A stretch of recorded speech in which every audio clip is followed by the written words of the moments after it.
Satnam Shri Waheguru JIO. Waheguru ji ਕਾ ਖਾਲਸਾ ਵਾਹਿਗੁਰੂ ਜੀ ਕੀ ਫਤਿਹ। ਮੰਤਰੰ ਰਾਮ ਰਾਮ ਨਾਮੰ ਧਿਆਨੰ ਸਰਵਤਰ ਪੂਰਨ ਹੈ। ਗਿਆਨੰ ਸਮ ਦੁਖ ਸੁਖੰ ਯੁਗਤ ਨਿਰਮਲ ਨਿਰਵੈਰਣ ਹੈ। ਦਇਆਲੰ ਸਰਵਤਰ ਜੀਆ ਪੰਚ ਦੋਖ ਵਿਵਰਜਿਤ ਹੈ। ਭੋਜਨੰ ਗੋਪਾਲ ਕੀਰਤਨੰ ਅਲਪ ਮਾਇਆ ਜਲ ਕਮਲ ਰਹਿਤ ਹੈ। ਉਪਦੇਸੰ ਸਮ ਮਿੱਤਰ ਸਤਰ ਹੈ। ਭਗਵੰਤ ਭਗਤ ਭਾਵਨੇ ਪਰ ਨਿੰਦਾ ਨ ਸਰੋਤ ਸਰਵਣੰ ਆਪ ਤਿਆਗ ਸਗਲ ਰੇਣੁਕ ਹੈ। ਖਟ ਲਖਣ ਪੂਰਨੰ ਪੁਰਖ ਹੈ। ਨਾਨਕ ਨਾਮ ਸਾਧ ਸੁਵਜਨ ਹੈ। ਅੱਜ ਅਸੀਂ ਧੰਨ ਧੰਨ ਬਾਬਾ ਜਵੰਦ ਸਿੰਘ ਜੀ ਮਹਾਰਾਜ ਰਾਜਾ ਸੰਸੀ ਵਾਲਿਆਂ ਦਾ 100 ਸਾਲਾ ਸੱਚਖੰਡ ਪਿਆਨੇ ਦਾ ਪਵਿੱਤਰ ਪੁਰਬ ਮਨਾ ਰਹੇ ਹਾਂ।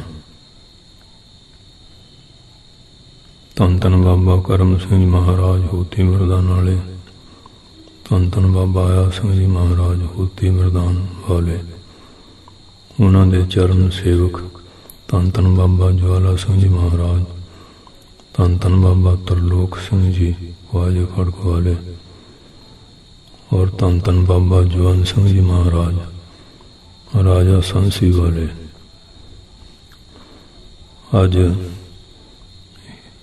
ਸ੍ਰੀ ਅੰਮ੍ਰਿਤਸਰ ਗੁਰੂ ਰਾਮਦਾਸ ਏਅਰਪੋਰਟ ਬਾਬਾ ਜੀ ਦੇ ਤਪ ਸਥਾਨ ਰਾਜਾ ਸੰਸੀ ਵਿਖੇ ਉੱਥੇ ਦੇ ਪ੍ਰਬੰਧਕ ਸੇਵਾਦਾਰ, ਏਅਰ ਫੋਰਸ ਦੇ ਸਾਰੇ ਸੇਵਾਦਾਰ ਔਰ ਉੱਥੋਂ ਦੀ ਪ੍ਰਬੰਧਕ ਕਮੇਟੀ, ਸਾਰੀਆਂ ਸੰਗਤਾਂ ਮਹਾਂਪੁਰਖਾਂ ਦੇ ਪਿਆਰ ਵਾਲੀਆਂ ਬਾਬਾ ਜੀ ਦਾ 100 ਸਾਲਾ ਸੱਚਖੰਡ ਪਿਆਨੇ ਦਾ ਦਿਵਸ ਮਨਾ ਰਹੇ ਹਨ। ਜਿਨ੍ਹਾਂ ਵਾਸਤੇ ਬਾਣੀ ਵਿੱਚ ਦੱਸਿਆ ਹੈ ਕਿ ਉਹ ਜਿਹੜੇ ਮਹਾਂਪੁਰਖ ਆ ਉਹ ਪਰਮਾਤਮਾ ਦੇ ਨਾਂ ਦਾ ਮੰਤਰ ਹਰ ਵੇਲੇ ਜਪਦੇ ਆ।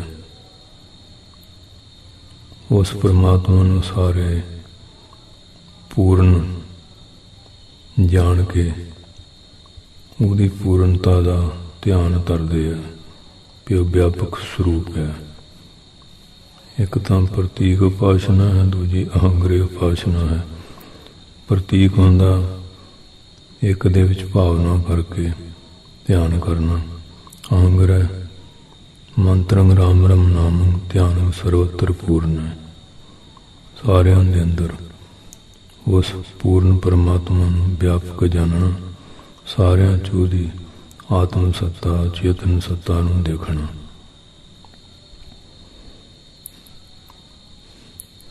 ਇੱਕ ਤਾਂ ਪਰਮਾਤਮਾ ਦਾ ਨਾਮ ਜਪਦੇ ਆ ਔਰ ਉਹਦੀ ਪੂਰਨਤਾ ਦਾ ਧਿਆਨ ਧਰਦੇ ਆ। ਤੀਸਰਾ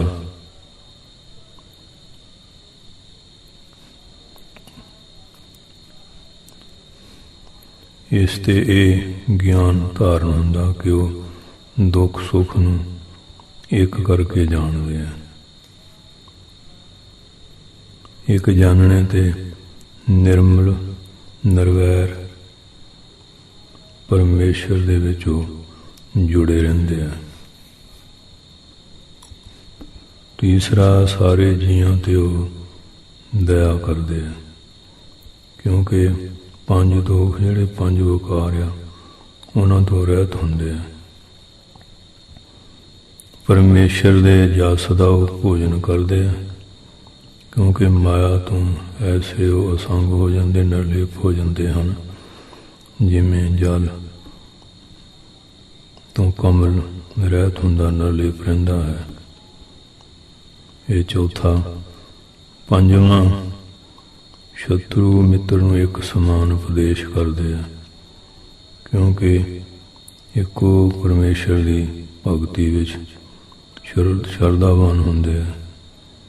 ਛੇਵਾਂ, ਪਰਾਈ ਨਿੰਦਿਆ ਕੰਨਾਂ ਨਾਲ ਨਹੀਂ ਸੁਣਦੇ, ਆਪਾ ਭਾਵ ਹਉਮੈ ਨੂੰ ਤਿਆਗ ਕੇ ਸਭ ਦੇ ਚਰਨਾਂ ਦੀ ਧੂੜ ਹੁੰਦੇ ਆ। ਇਹ 6 ਲੱਛਣ ਪੂਰਨ ਪੁਰਖਾਂ ਦੇ ਧੰਨ ਧੰਨ ਸਾਹਿਬ ਸ੍ਰੀ ਗੁਰੂ ਅਰਜਨ ਦੇਵ ਜੀ ਮਹਾਰਾਜ ਜੀ ਨੇ ਸਹਿਸਕਰ ਦੇ ਸਲੋਕਾਂ ਵਿੱਚ ਵਰਣਨ ਕੀਤੇ ਹੈ। ਗੁਣ ਤੇ ਬੇਅੰਤ ਹੈ, ਇਹ ਮੇਨ ਗੁਣ ਦੱਸੇ। ਇਸ ਕਰਕੇ ਧੰਨ ਗੁਰੂ ਨਾਨਕ ਸਾਹਿਬ ਜੀ ਐਸੇ ਲੱਛਣਾਂ ਵਾਲਿਆਂ ਨੂੰ ਸਾਧੂ ਸੱਜਣ ਦਾ ਨਾਮ ਬਖਸ਼ਦੇ ਆ। ਉਹਨਾਂ ਦੇ ਵਿੱਚ ਐਸੇ ਪਵਿੱਤਰ ਗੁਣ ਹੁੰਦੇ ਹਨ। ਹੋਰ ਧਰਮ ਸ਼ਾਸਤਰਾਂ 'ਚ ਵੀ ਦੱਸਿਆ ਹੈ, ਅਤ ਕਿਰਪਾਲ ਨਿਰਦ੍ਰੋਹ ਚਿਤ ਸਹਿਨਸ਼ੀਲਤਾ ਸਾਰ ਸਮਦਮ ਆਦ ਅਕਾਮ ਮਤ ਮ੍ਰਿਦਲ ਸਰਬ ਉਪਕਾਰ। ਉਹ ਜਿਹੜੇ ਸੰਤ ਹੈ, ਇੱਕ ਤਾਂ ਮਤ ਸਹਿ ਕਰਕੇ ਬਹੁਤ ਕਿਰਪਾਲੂ ਦਿਆਲੂ ਹੁੰਦੇ ਆ, ਔਰ ਕਿਸੇ ਨਾਲ ਛਲ ਨਹੀਂ ਕਰਦੇ, ਉਹਨਾਂ ਦਾ ਹਿਰਦਾ ਛਲ ਤੋਂ ਰਹਿਤ ਹੈ। ਆਦਰ ਤੇ ਨਿਰਾਦਰ ਵਿੱਚ ਇੱਕ ਸਮਾਨ ਰਹਿੰਦੇ ਆ, ਔਰ ਸ੍ਰੇਸ਼ਟ ਵਿਚਾਰਾਂ ਵਾਲੇ ਆ। ਸਹਿਨਸ਼ੀਲ ਸੁਭਾਅ ਆ, ਦਰੋਹ ਚੇਤਿਆ, ਛਲ ਤੋਂ ਰਹਿਤ ਆ, ਚਿੱਤ ਦੀ ਵਿਰਤੀ, ਸਹਿਨਸ਼ੀਲ ਸੁਭਾਅ ਆ, ਸਾਰ ਸ੍ਰੇਸ਼ਟ ਵਿਚਾਰਾਂ ਵਾਲੇ ਹਨ। ਸਮਦਮ ਆਦ ਅਕਾਮ ਮਤ ਮ੍ਰਿਦਲ ਸਰਬ ਉਪਕਾਰ। ਔਰ ਮਨ ਆਦਿਕ ਇੰਦਰੀਆਂ ਤੇ ਵੀ ਕਾਬੂ ਪਾਇਆ ਹੋਇਆ ਸਮ, ਇੰਦਰੀਆਂ ਤੇ ਵੀ ਕਾਬੂ ਕੀਤਾ, ਦਮਨ ਕੀਤਾ ਹੋਇਆ ਹੈ। ਔਰ ਸਮਦਮ ਤੇ ਸ਼ਰਧਾ ਗੁਰੂ ਦੇ ਵਚਨ ਤੇ, ਗੁਰਬਾਣੀ ਦੇ ਉੱਤੇ, ਗੁਰੂ ਕੇ ਨਿਸ਼ਾਨ ਧੰਮ ਤੇ।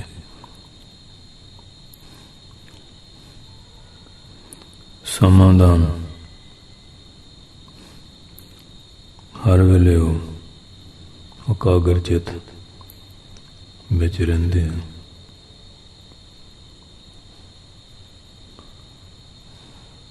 ਉਪਰਾਮ ਸੰਸਾਰ ਦੀ ਮਮਤਾ ਦੇ ਤਿਆਗੀ ਹੋ ਜਾਂਦੇ ਆ।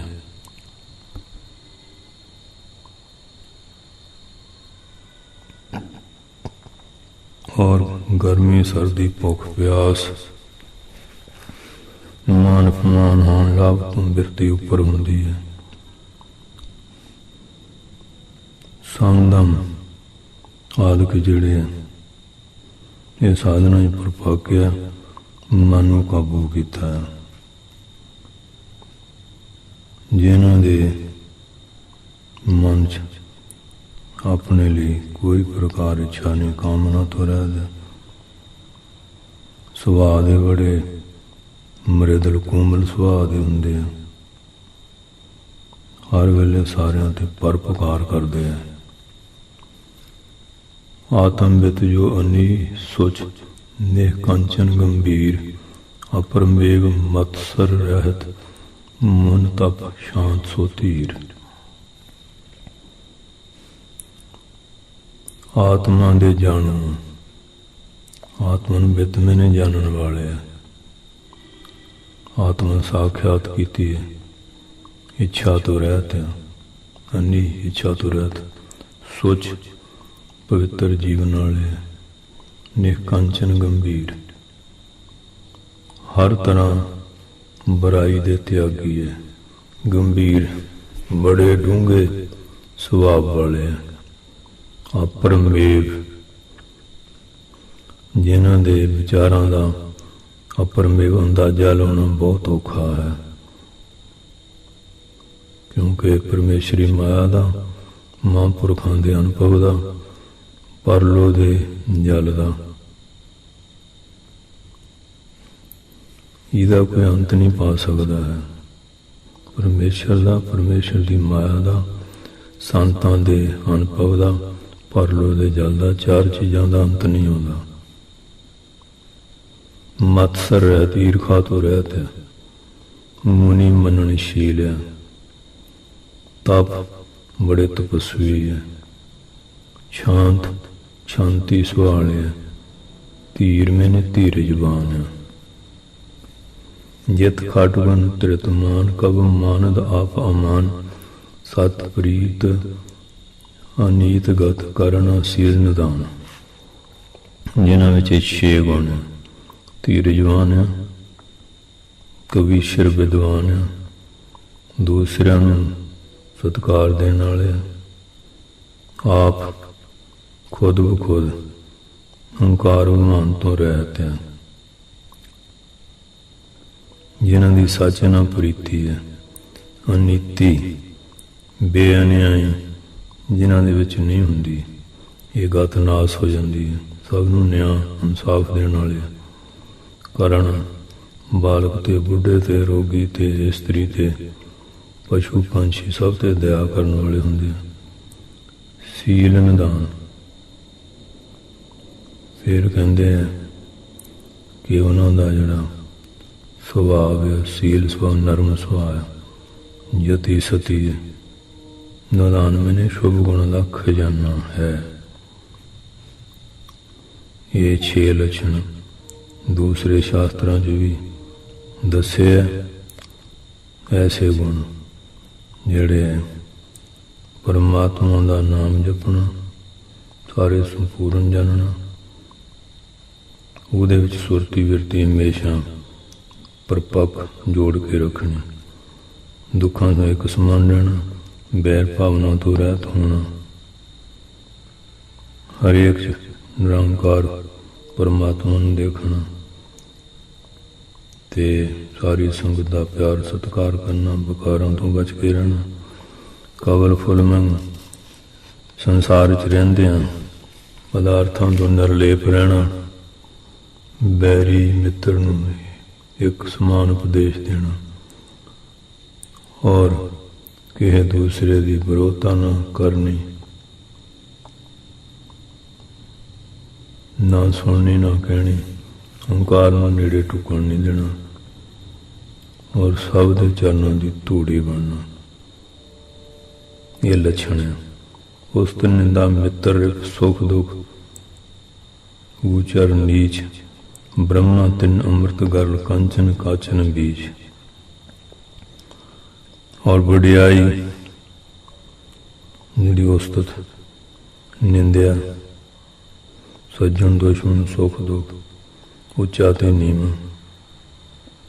ਬ੍ਰਹਮਾ ਤ੍ਰਿੰਡ ਕੱਖ, ਅੰਮ੍ਰਿਤ ਗਰਲ ਜ਼ਹਿਰ, ਕੰਚਨ ਸੋਨਾ ਤੇ ਕਾਚਨ ਕੱਚ, ਇਹਨਾਂ ਦੇ ਵਿੱਚ ਇੱਕ ਸਮਾਨ ਰਹਿੰਦੇ ਆ।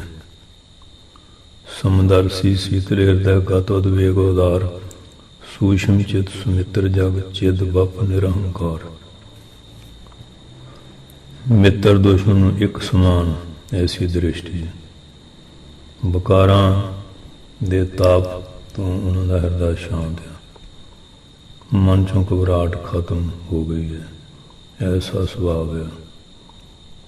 ਔਰ ਚਿੱਤ ਦੀ ਸੋਚਣੀ ਬਹੁਤ ਸੂਖਸ਼ਮ ਹੈ, ਲੰਮੀ ਸੋਚ ਰੱਖਣ ਵਾਲੇ ਸ੍ਰੇਸ਼ਟ ਮਿੱਤਰ ਹੈ। ਔਰ ਜੀਵ ਤੇ ਚੇਤਨ ਸਰੂਪ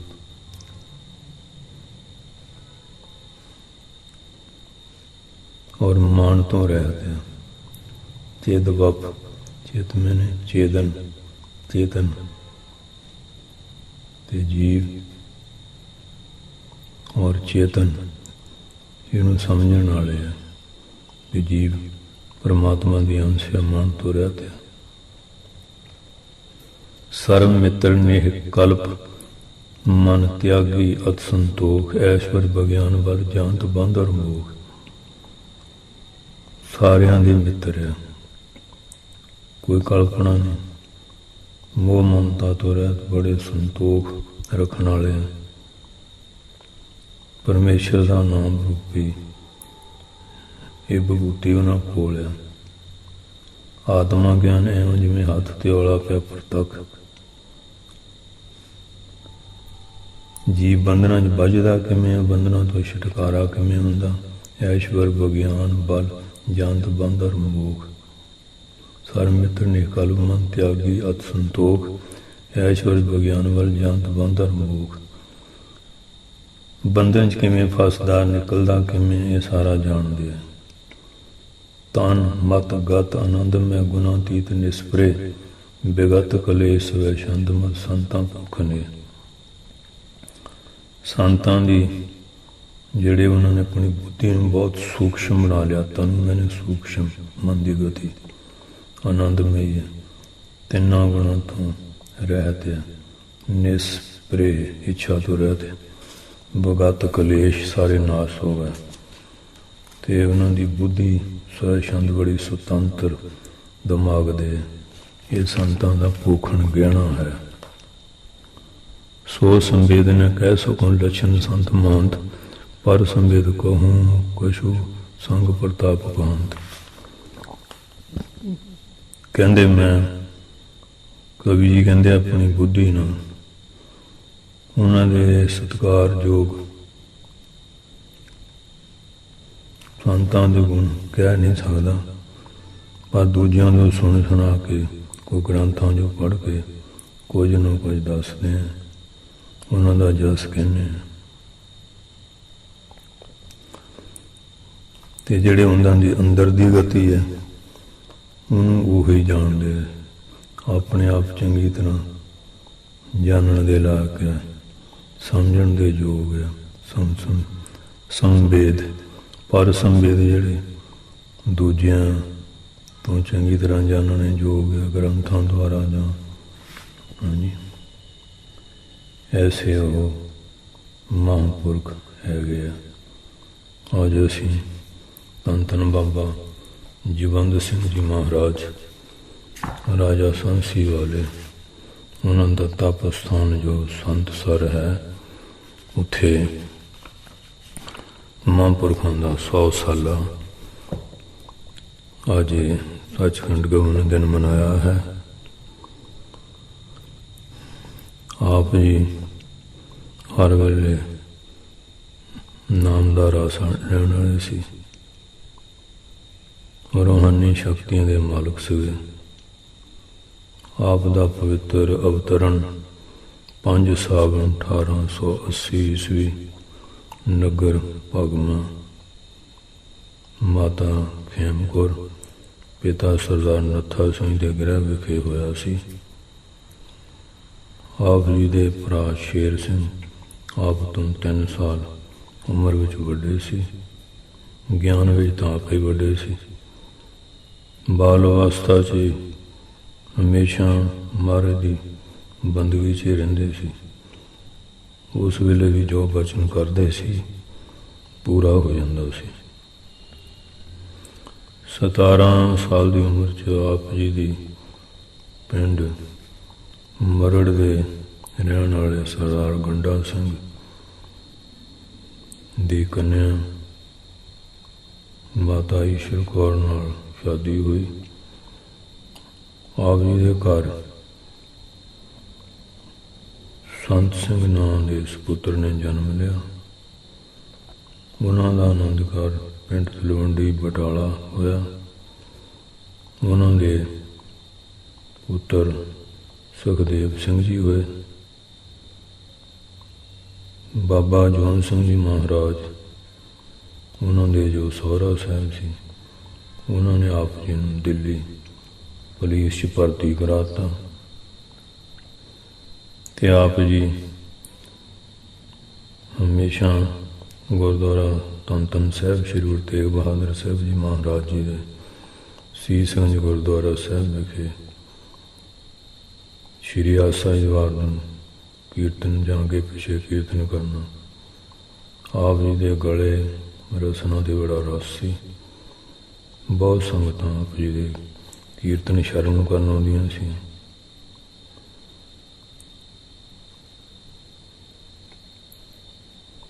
ਆਪ ਜੀ ਫਿਰ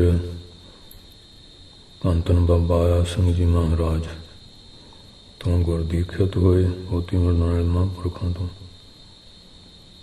ਔਰ ਫਿਰ ਸਮੇਂ ਨਾਲ ਬਹੁਤ ਮਨ 'ਚ ਵੈਰਾਗ ਹੋ ਗਿਆ, ਪਰਮਾਤਮਾ ਦੀ ਤੜਫ ਪੈਦਾ ਹੋ ਗਈ ਮਿਲਣ ਦੀ। ਸਰਦਾਰ ਬੂਟਾ ਸਿੰਘ ਨਾਲ ਔਰ ਗੁਰਦੁਆਰਾ ਰਾਵਲਪਿੰਡੀ ਚਲੇ ਗਏ। ਫਿਰ ਵਿਚਰਦੇ ਹੋਏ ਧੰਨ ਧੰਨ ਬਾਬਾ ਆਇਆ ਸਿੰਘ ਮਹਾਰਾਜ ਜੀ ਦੀ ਆਸ਼ੀਰਵਾਦ ਲੈ ਕੇ ਫਿਰੋਜ਼ਪੁਰ ਆ ਗਏ। ਇੱਥੇ ਉਹਨਾਂ ਦਾ ਮਿਲਾਪ ਸੰਤ ਆਨੰਦ ਸਿੰਘ ਜੀ ਕਲੇਰਾਂ ਵਾਲਿਆਂ ਨਾਲ ਹੋਇਆ। ਇੱਥੇ ਵੀ ਕੋਈ ਸਮਾਂ ਫਿਰੋਜ਼ਪੁਰ ਛਾਉਣੀ ਬੰਦਗੀ ਕਰਦੇ ਰਹੇ। ਮਹਾਨ ਤਪੱਸਿਆ ਕਰਕੇ ਜਿਵੇਂ ਤੇ ਧੰਨੇ ਨੇ ਤੇ ਭਗਤ ਨਾਮਦੇਵ ਨੇ ਮਹਾਰਾਜ ਨੂੰ ਦੁੱਧ ਪਿਲਾਇਆ, ਲੰਗਰ ਛਕਾਇਆ, ਭਾਵਨਾ ਬਣ ਗਈ। ਫਿਰ ਗੁਰੂ ਗ੍ਰੰਥ ਸਾਹਿਬ ਦੀ ਹਾਜ਼ਰੀ 'ਚ ਆਪ ਜੀ ਜਲ ਪਾਣੀ ਲੰਗਰ ਤਿਆਰ ਕਰਕੇ ਰੱਖਦੇ ਸੀ। ਨਿਰਾਹ ਰਹਿਣਾ ਵੀ ਮਹਾਰਾਜ ਦਰਸ਼ਨ ਦੇਣਗੇ, ਛਕਣਾ ਰੋਜ਼ਾਨਾ ਨਵੇਂ ਸਿਰੇ ਸੋਧ ਸੋਚਣਾ, ਜਲ ਪਾਣੀ ਲੰਗਰ ਤਿਆਰ ਕਰਕੇ ਰੱਖਣਾ। 8ਵੇਂ ਦਿਨ ਮਹਾਰਾਜ ਨੇ ਸਾਖਿਆਤ ਹੋ ਕੇ ਦਰਸ਼ਨ ਬਖਸ਼ੇ। ਆਪ ਜੀ ਨੂੰ ਹੁਕਮ ਹੋਇਆ ਕਿ ਕੀ ਚਾਹੁੰਦੇ ਹੋ? ਬਾਬਾ ਜਵੰਦ ਸਿੰਘ ਨੇ ਕਿਹਾ ਜਦੋਂ ਵੀ ਸਿਮਰਨ 'ਚ ਬੈਠੀਏ, ਤੁਹਾਡਾ ਕੀਰਤਨ ਕਰੀਏ, ਤੁਹਾਡੇ ਸਾਖਿਆਤ ਦਰਸ਼ਨ ਹੁੰਦੇ ਰਹਿਣ। ਤੇ ਮਹਾਰਾਜ ਉਹਨਾਂ ਦੇ ਸਾਖਿਆਤ ਹੋਏ। ਬਾਬਾ ਨਾਨਕ ਸਿੰਘ ਨੇ ਉਹਨਾਂ ਨੂੰ ਵਚਨ ਹੋਇਆ, ਕਹਿਣ ਲੱਗੇ ਸਾਨੂੰ ਆਪਣੇ ਬਣਾ ਲਓ, ਦਾਸ ਬਣਾ ਲਓ। ਫਿਰ ਆਪ ਜੀ ਰਾਜਾ ਸਾਂਸੀ ਆ ਗਏ। ਉਦੋਂ ਏਅਰਪੋਰਟ ਨਹੀਂ, ਜੰਗਲ ਸੀ। ਇੱਥੇ ਮਹਾਰਾਜ ਜੀ ਨੇ ਮਹਾਨ ਤਪ ਸਾਧਨਾ ਕੀਤੀ ਤੇ ਸੰਤਾਂ ਦੇ ਨਾਂ ਤੇ ਗੁਰਦੁਆਰਾ ਸੰਤਸਰ ਸਥਾਨ ਕਾਇਮ ਕੀਤਾ, ਬਾਬਾ ਜੀ ਦਾ ਤਪ ਸਥਾਨ। ਔਰ ਇਹ ਰਾਜਾ ਸਾਂਸੀ ਹਵਾਈ ਅੱਡੇ ਵਿੱਚ ਭਗਵਾਨ ਪਿੰਡ 'ਚ ਵੀ ਆਪ ਜੀ ਨੇ ਗੁਰਦੁਆਰਾ ਸਾਹਿਬ ਜਨਮ ਨਗਰ ਤਿਆਰ ਕਰਾਇਆ। ਫਿਰ ਸੰਗਤਾਂ ਦੇ ਪ੍ਰੇਮ ਨੂੰ ਜਗ੍ਹਾ ਵਜਾ ਜਾ ਕੇ ਗੁਰੂ ਨਾਨਕ ਸਾਹਿਬ ਜੀ ਦੀ ਸਿੱਖੀ ਦਾ ਪ੍ਰਚਾਰ ਕਰਦੇ ਰਹੇ। ਮਹਾਰਾਜ ਦਸਮ ਪਾਤਸ਼ਾਹ ਦੀ ਮਰਜ਼ਾਦਾ ਅੰਮ੍ਰਿਤ ਛਕਾਉਂਦੇ ਰਹੇ ਤੇ ਬਾਰਾਮੂਲਾ ਕਸ਼ਮੀਰ ਵੱਲ ਵੀ ਗਏ। ਤੇ ਹੋਤੀ ਮਰਦਾਨ ਜਦੋਂ ਵੀ ਆਪ ਦੀ ਇੱਛਾ ਹੁੰਦੀ ਸੀ, ਧੰਨ ਧੰਨ ਬਾਬਾ ਆਇਆ ਸਿੰਘ ਜੀ ਮਹਾਰਾਜ ਜੀ ਦੇ ਚਰਨਾਂ 'ਚ ਜਾਇਆ ਕਰਦੇ ਸੀ। ਤੇ ਮਹਾਰਾਜ ਵੀ ਖੁਸ਼ ਹੋ ਕੇ ਇਹਨਾਂ ਤੋਂ ਸੰਗਤ ਵਿੱਚ ਗੁਰੂ ਮਹਾਰਾਜ ਦੀ ਹਾਜ਼ਰੀ 'ਚ ਕੀਰਤਨ ਸਰਵਣ ਕਰਕੇ ਆਸ਼ੀਰਵਾਦ ਬਖਸ਼ਦੇ ਸੀ। ਆਪ ਜੀ ਨੇ ਲੰਮਾ ਸਮਾਂ ਮਹਾਨ ਤਪ ਸਾਧਨਾ ਕੀਤੀ ਹੈ। ਔਰ 18 ਹਾੜ 1922 ਨੂੰ ਆਪ ਜੀ ਸੱਚਖੰਡ ਸੰਗਤਾਂ ਨੂੰ ਨਾਮ ਜਪਾਉਂਦੇ ਹੋਏ ਚਲੇ ਗਏ। ਜੋ ਗੁਰੂ ਨਾਨਕ ਸਾਹਿਬ ਦਾ ਸਿਧਾਂਤ ਸੀ, ਧਰਮ ਦੀ ਕਿਰਤ ਕਰਨੀ, ਨਾਮ ਜਪਣਾ, ਵੰਡ ਛਕਣਾ। ਆਪ ਜੀ ਦਸਾਂ ਗੁਰੂ ਸਾਹਿਬਾਂ ਤੇ ਗੁਰੂ ਗ੍ਰੰਥ ਸਾਹਿਬ ਤੇ ਦ੍ਰਿੜ ਵਿਸ਼ਵਾਸ ਰੱਖਦੇ ਸੀ ਤੇ ਸੰਗਤ ਨੂੰ ਵੀ ਇਹੀ ਉਪਦੇਸ਼ ਬਖਸ਼ਦੇ ਸੀ। ਔਰ ਬਾਬਾ ਜੀ ਦੇ ਚਰਨਾਂ 'ਚ ਬੇਅੰਤ ਸੰਗਤਾਂ ਕੋਈ ਦੁਨਿਆਵੀ ਪਦਾਰਥਾਂ ਲਈ, ਕੋਈ ਨਾਮ ਬਾਣੀ ਵਾਸਤੇ, ਮੁਕਤੀ ਗਿਆਨ ਵਾਸਤੇ ਆਉਂਦੇ ਸੀ। ਇਸ ਵਾਸਤੇ ਤੇ ਬਾਬਾ ਜੀ ਹਮੇਸ਼ਾ ਉਹਨਾਂ ਨੂੰ ਸ਼ੁਭ ਉਪਦੇਸ਼ ਹੀ ਦਿੰਦੇ ਸੀ ਕਿ ਭਾਈ ਬਾਣੀ ਦਾ ਆਸਰਾ ਲਓ, ਗੁਰ ਸ਼ਬਦ ਦਾ ਅਭਿਆਸ ਕਰੋ ਔਰ ਸਤਸੰਗਤ ਕਰੋ। ਨਾਮ ਦੀ ਮਹਿਮਾ ਬਾਰੇ ਸਾਰਾ ਉਪਦੇਸ਼ ਦਿੰਦੇ ਸੀ। ਬਾਬਾ ਜੀ ਦੀ ਸਰੀਰਕ ਉਮਰ ਤੇ ਲੈ ਲਓ 44 ਕੁ ਸਾਲ ਹੀ ਬਣਦੀ ਆ। 100 ਸਾਲ ਹੋ ਗਿਆ ਸਮਾਨ, ਤੇ ਸੰਗਤਾਂ ਦੇ ਮਨ ਵਿੱਚ ਹਾਲੇ ਵੀ ਇੰਨਾ ਪਿਆਰ ਉਤਸ਼ਾਹ ਆ ਕਿ ਅੱਜ ਵਰਸੀ ਵਾਲੇ ਦਿਨ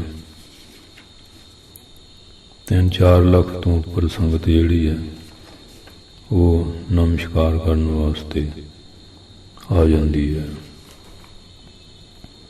ਗਿਣਤੀ ਕੋਈ ਨਹੀਂ, ਸੰਗਤਾਂ ਥਾਂ ਥਾਂ ਛਬੀਲਾਂ ਲੰਗਰ ਲਾ ਲਾ ਕੇ ਸੇਵਾ ਕਰਦੀਆਂ,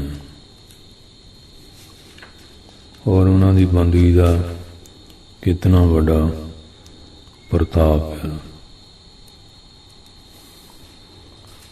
ਤੇ 24 ਘੰਟੇ ਲੰਗਰ ਚੱਲਦੇ ਹੈ, ਪਾਠਾਂ ਦੀਆਂ ਲੜੀਆਂ ਚੱਲਦੀਆਂ, ਕਥਾ ਕੀਰਤਨ ਤੋਂ ਹੁੰਦੇ ਹੈ, ਨਾਮ ਬਾਣੀ ਦਾ ਅਭਿਆਸ ਹੁੰਦਾ ਹੈ। ਆਪ ਜੀ ਤੋਂ ਬੇਅੰਤ ਗੁਰਸਿੱਖ ਮਾਈ ਭਾਈ ਬਰੋਸਾਏ ਹੈ। ਤੇ ਆਪ ਜੀ ਨਿਰਲੇਪ ਦ੍ਰਿਸ਼ਟੀ ਦੇ ਮਾਲਕ ਸੀ। ਜਿਉਂ ਜਲ ਪੀਤਰ ਪਦਮ ਥਿਤ, ਜਲ ਸਪਰਸ਼ ਨ ਤਾਹੇ, ਗਿਆਨੀ ਸ਼ਬਦਾਦਿਕ ਵਿਖੇ, ਭੋਗਤ ਪਰ ਨ ਲਪਾਹੇ।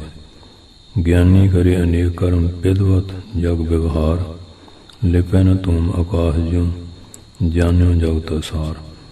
ਜਿਵੇਂ ਇੱਥੇ ਦਾ ਧੂੰਆਂ ਆਕਾਸ਼ ਤੇ ਆਪਣਾ ਅਸਰ ਨਹੀਂ ਪਾ ਸਕਦਾ, ਇਸ ਤਰ੍ਹਾਂ ਮਹਾਂਪੁਰਖ ਕਮਲ ਵਾਂਗ ਨਿਰਲੇਪ ਰਹਿੰਦੇ ਤੇ ਆਪਣੇ ਆਨੰਦ ਸਰੂਪ ਵਿਚਰਦੇ।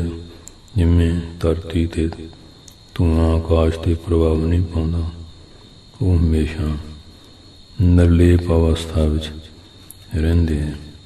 ਜਿੱਥੇ ਕਿਰਪਾ ਕਰ ਦਿੰਦੇ ਉਹਦਾ ਜੀਵਨ ਜਿਹੜਾ ਉਹ ਬਦਲ ਦਿੰਦੇ ਆ। ਸੰਗਤਾਂ ਨੂੰ ਜਦੋਂ ਮਿਲੀਦਾ ਤੇ ਆਪੋ ਆਪਣੀਆਂ ਹੱਡ ਬੀਤੀਆਂ ਦੱਸਦੇ ਆ ਕਿ ਦੁੱਧ ਵਾਲੇ ਨੂੰ ਦੁੱਧ, ਪੁੱਤ ਵਾਲੇ ਨੂੰ ਪੁੱਤ, ਧਰਮ ਵਾਲੇ ਨੂੰ ਧਰਮ, ਮਾਇਆ ਪਦਾਰਥ ਵਾਲੇ ਨੂੰ ਮਾਇਆ ਪਦਾਰਥ। ਇਸ ਵਾਸਤੇ ਉਹ ਹਮੇਸ਼ਾ ਇਸ ਸੰਸਾਰ ਦੀ ਰਚਨਾ ਨੂੰ ਝੂਠਾ ਜਾਣ ਕੇ ਬਰਾਗਮੀ ਉਪਦੇਸ਼ ਦਿੰਦੇ ਹਨ। ਜੈਸੇ ਰਹਿਣ ਪਰਹੁਣ ਉੱਠ ਚੱਲ ਸਹਿ ਪ੍ਰਭਾਤ, ਕਿਆ ਤੂੰ ਰਤਾ ਗ੍ਰਸਤ ਸਿਉ ਸਭ ਫੁੱਲਾਂ ਕੀ ਬਗਾਤ। ਜਿਵੇਂ ਪ੍ਰਾਹੁਣਾ ਆਉਂਦਾ ਰਾਤ ਰਹਿ ਕੇ ਚਲੇ ਜਾਂਦਾ ਸਵੇਰੇ, ਕਹਿੰਦੇ ਕੀ ਤੂੰ ਸੰਸਾਰੀ ਵਿਹਾਰਾਂ 'ਚ ਫਸਿਆ ਮੈਂ, ਇਹ ਤਾਂ ਫੁੱਲਾਂ ਦੀ ਬਗੀਚੀ ਕੋਈ ਸਦਾ ਰਹਿਣ ਵਾਲੀ ਤਾਂ ਹੁੰਦੀ ਨਹੀਂ। ਇਸ ਕਰਕੇ ਸਰੀਰ ਸਦਾ ਰਹਿਣ ਵਾਲਾ ਨਹੀਂ, ਸਦਾ ਰਹਿਣ ਵਾਲਾ ਨਾਮ ਰਹਿਓ ਸਾਧੂ ਰਹਿਓ, ਰਹਿਓ ਗੁਰੂ ਗੋਬਿੰਦ। ਕੋ ਨਾਨਕੇ ਜਗਤ ਮੈਂ ਕਿਨ ਜਪਿਓ ਗੁਰਮੰਤ।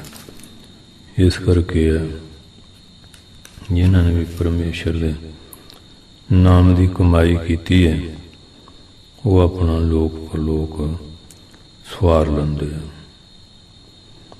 ਤੇ ਬਾਬਾ ਜੀ ਹਮੇਸ਼ਾ ਬਾਣੀ ਦਾ ਕੀਰਤਨ, ਬਾਣੀ ਦੁਆਰਾ ਉਪਦੇਸ਼ ਬਖਸ਼ਦੇ ਸੀ। ਲਬ ਕੁੱਤਾ ਕੂੜ ਚੂੜਾ ਠਾਕਾ ਦਾ ਮਰਦਾਰ, ਪਰ ਨਿੰਦਾ ਪਰਮਲ ਮੁਖ ਸੁਧੀ ਅਗਨ ਕ੍ਰੋਧ ਚੰਡਾਲ। ਇਹ ਜਿਹੜੀਆਂ ਭੈੜੀਆਂ ਬਿਮਾਰੀਆਂ ਇਹ ਮਨ ਘਟੀਆ ਪਾਸੇ ਲੈ ਜਾਂਦੀਆਂ, ਤੇ ਜਿਹੜੇ ਇਹਨਾਂ ਐਬਾਂ ਨੂੰ ਛੱਡ ਦਿੰਦੇ ਆ ਉਹ ਫਿਰ ਇੱਕ ਅੱਖਰ ਹਰ ਨਾਮ ਬਸਤ ਨਾਨਕ ਹੋਤ ਨਿਹਾਲ, ਉਹ ਨਜ਼ਰੋਂ ਨਜ਼ਰ ਨਿਹਾਲ ਹੋ ਜਾਂਦੇ ਆ। ਆਪਸ ਕੋ ਜੋ ਜਾਣੇ ਨੀਚਾ ਸੋਗਨੀਆ ਸਭ ਤੇ ਉੱਚਾ। ਕਿਉਂ ਮਨ ਆਪਣੇ ਦੇ ਬੁਰਾ ਮਟਾਨਾ, ਮਨ ਆਪਣੇ ਚ ਉਹ ਬੁਰੇ ਭਾਵ ਜਿਹੜੇ ਆ ਉਹ ਮਿਟਾ ਦਿੰਦੇ ਆ, ਕਿਉਂਕਿ ਉਹਨਾਂ ਦੇ ਮਨ 'ਚ ਕੋਈ ਬਕਾਰ ਨਹੀਂ ਹੁੰਦਾ। ਇਸ ਵਾਸਤੇ ਉਹ ਸਦਾ ਆਨੰਦ ਸਰੂਪ ਦੇ ਵਿੱਚ ਰਹਿੰਦੇ ਹੈ।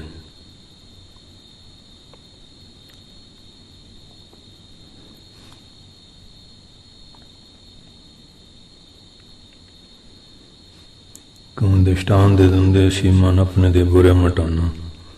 ਜਿਵੇਂ ਕਮਾਈ ਆਪਣੀ ਕੰਨਿਆ ਨਾਲ ਜਾ ਰਹੇ ਸੀ। ਇੱਕ ਮੁਸਾਫਰ ਘੋੜੇ ਤੇ ਆ ਗਿਆ। ਉਹਨੂੰ ਦੇਖ ਕੇ ਕਹਿੰਦੀ ਕਿ ਹੇ ਭਰਾਵਾ, ਮੇਰੀ ਲੜਕੀ ਥੱਕ ਗਈ ਹੈ, ਇਹਨੂੰ ਥੋੜ੍ਹੀ ਦੂਰ ਤੋਂ ਘੋੜੇ ਦੇ ਨਾਲ ਵਾਹ ਲਾ। ਕਹਿਣ ਲੱਗਾ, ਮਾਈ ਤੇਰਾ ਮੇਰਾ ਕੀ ਸਾਥ ਹੈ, ਕਿਉਂ ਤੂੰ ਹੌਲੀ ਹੌਲੀ ਪੈਦਲ ਤੁਰੇਂਗੀ, ਮੈਂ ਘੋੜੇ ਤੇ ਹਾਂ। ਇਹ ਕਿ ਮੁਸਾਫਰ ਜਿਹੜਾ ਸੀ ਅੱਗੇ ਚਲ ਗਿਆ।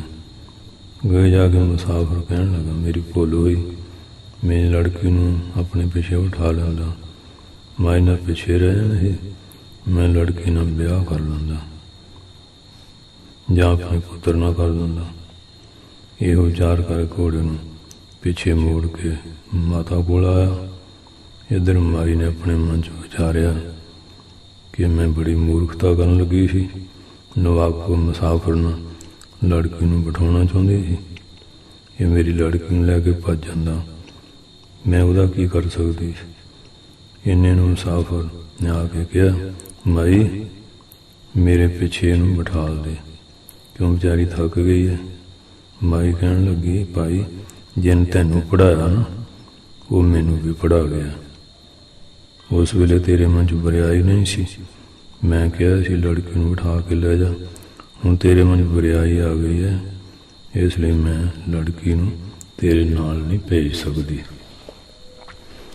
ਇਸ ਕਰਕੇ ਬਾਬਾ ਜੀ ਇਸ ਤਰ੍ਹਾਂ ਦ੍ਰਿਸ਼ਟਾਂਤ ਦੇ ਕੇ ਸਮਝਾਉਂਦੇ ਸੀ ਕਿ ਆਪਣੇ ਮਨ 'ਚੋਂ ਬੁਰਾਈ ਦਾ ਤਿਆਗ ਕਰਨਾ ਚਾਹੀਦਾ ਹੈ, ਕਿਉਂਕਿ ਜਦੋਂ ਕਿਸੇ ਦਾ ਬੁਰਾ ਸੋਚੋਗੇ, ਪਰ ਕਾ ਬੁਰਾ ਨ ਰੱਖੋ ਚੀਤ, ਤੁਮਕੋ ਦੁੱਖ ਨਹੀਂ ਪਾਈ ਮੀਤ। ਸੋ ਇਸ ਵਾਸਤੇ ਹਮੇਸ਼ਾ ਮਨ ਚੋਂ ਬੁਰਾ ਭਾਵ ਤਿਆਗ ਦਿਓ ਤੇ ਉਹਦਾ ਫਿਰ ਕੁਦਰਤੀ ਭਲਾ ਹੋ ਜਾਂਦਾ ਹੈ।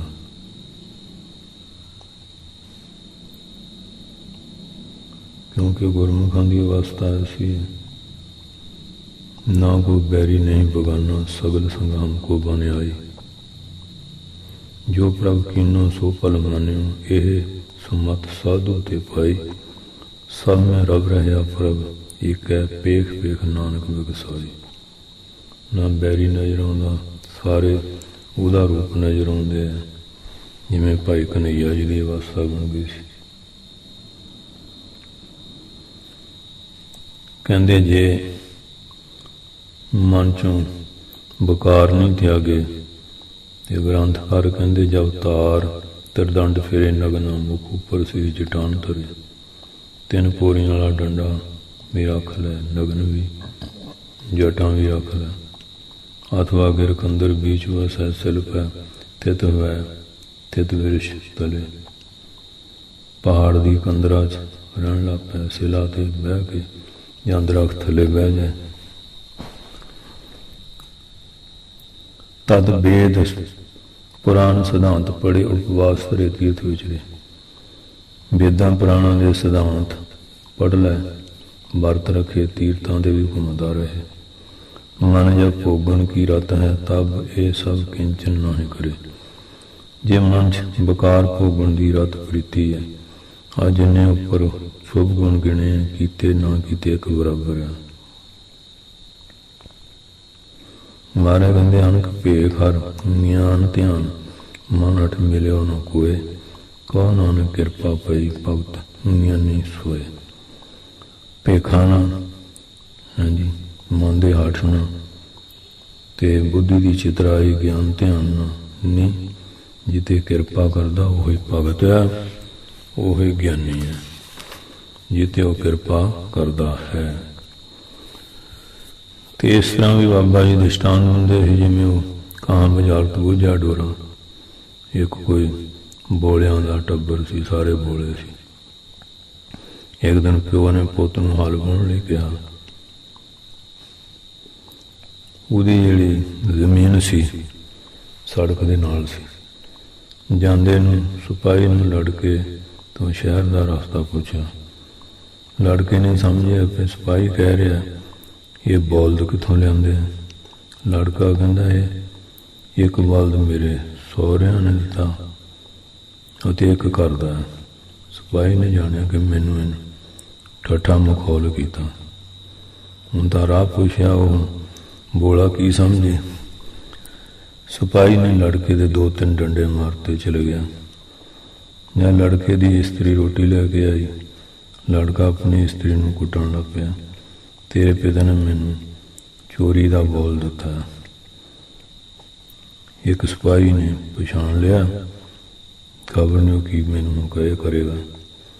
ਇਸਤਰੀ ਨੇ ਸਮਝਿਆ ਕਿ ਰੋਟੀ ਦੇਰ ਨਾਲ ਪਹੁੰਚੀ, ਮੈਂ ਇਸ ਕਰਕੇ ਮੈਨੂੰ ਕੁੱਟ ਰਿਹਾ।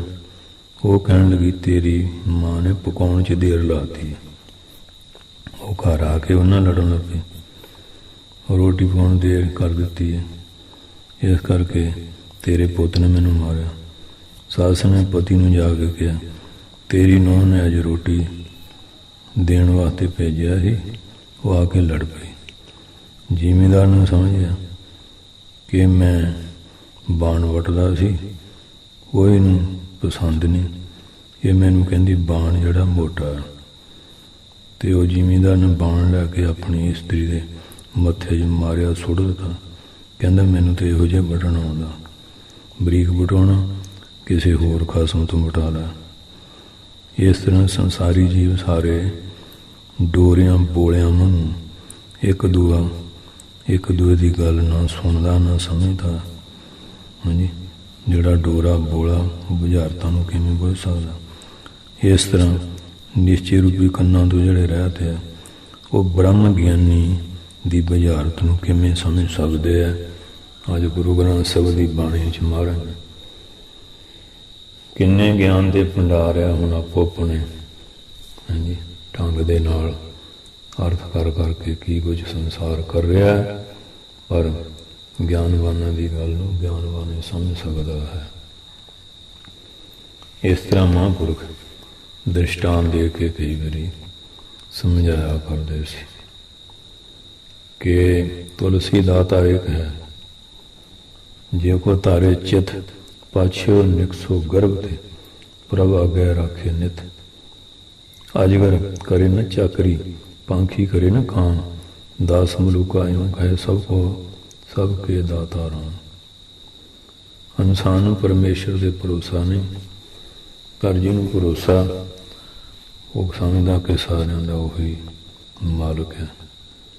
ਹੋਏ ਨਿਚਿੰਤ ਕਰੇ ਮਤ ਚਿਤ ਹੀ, ਚੂੰਚ ਦੇਈ ਸੋਈ ਚਿਤ ਚਿੰਤ ਕਰੇ ਉਹ।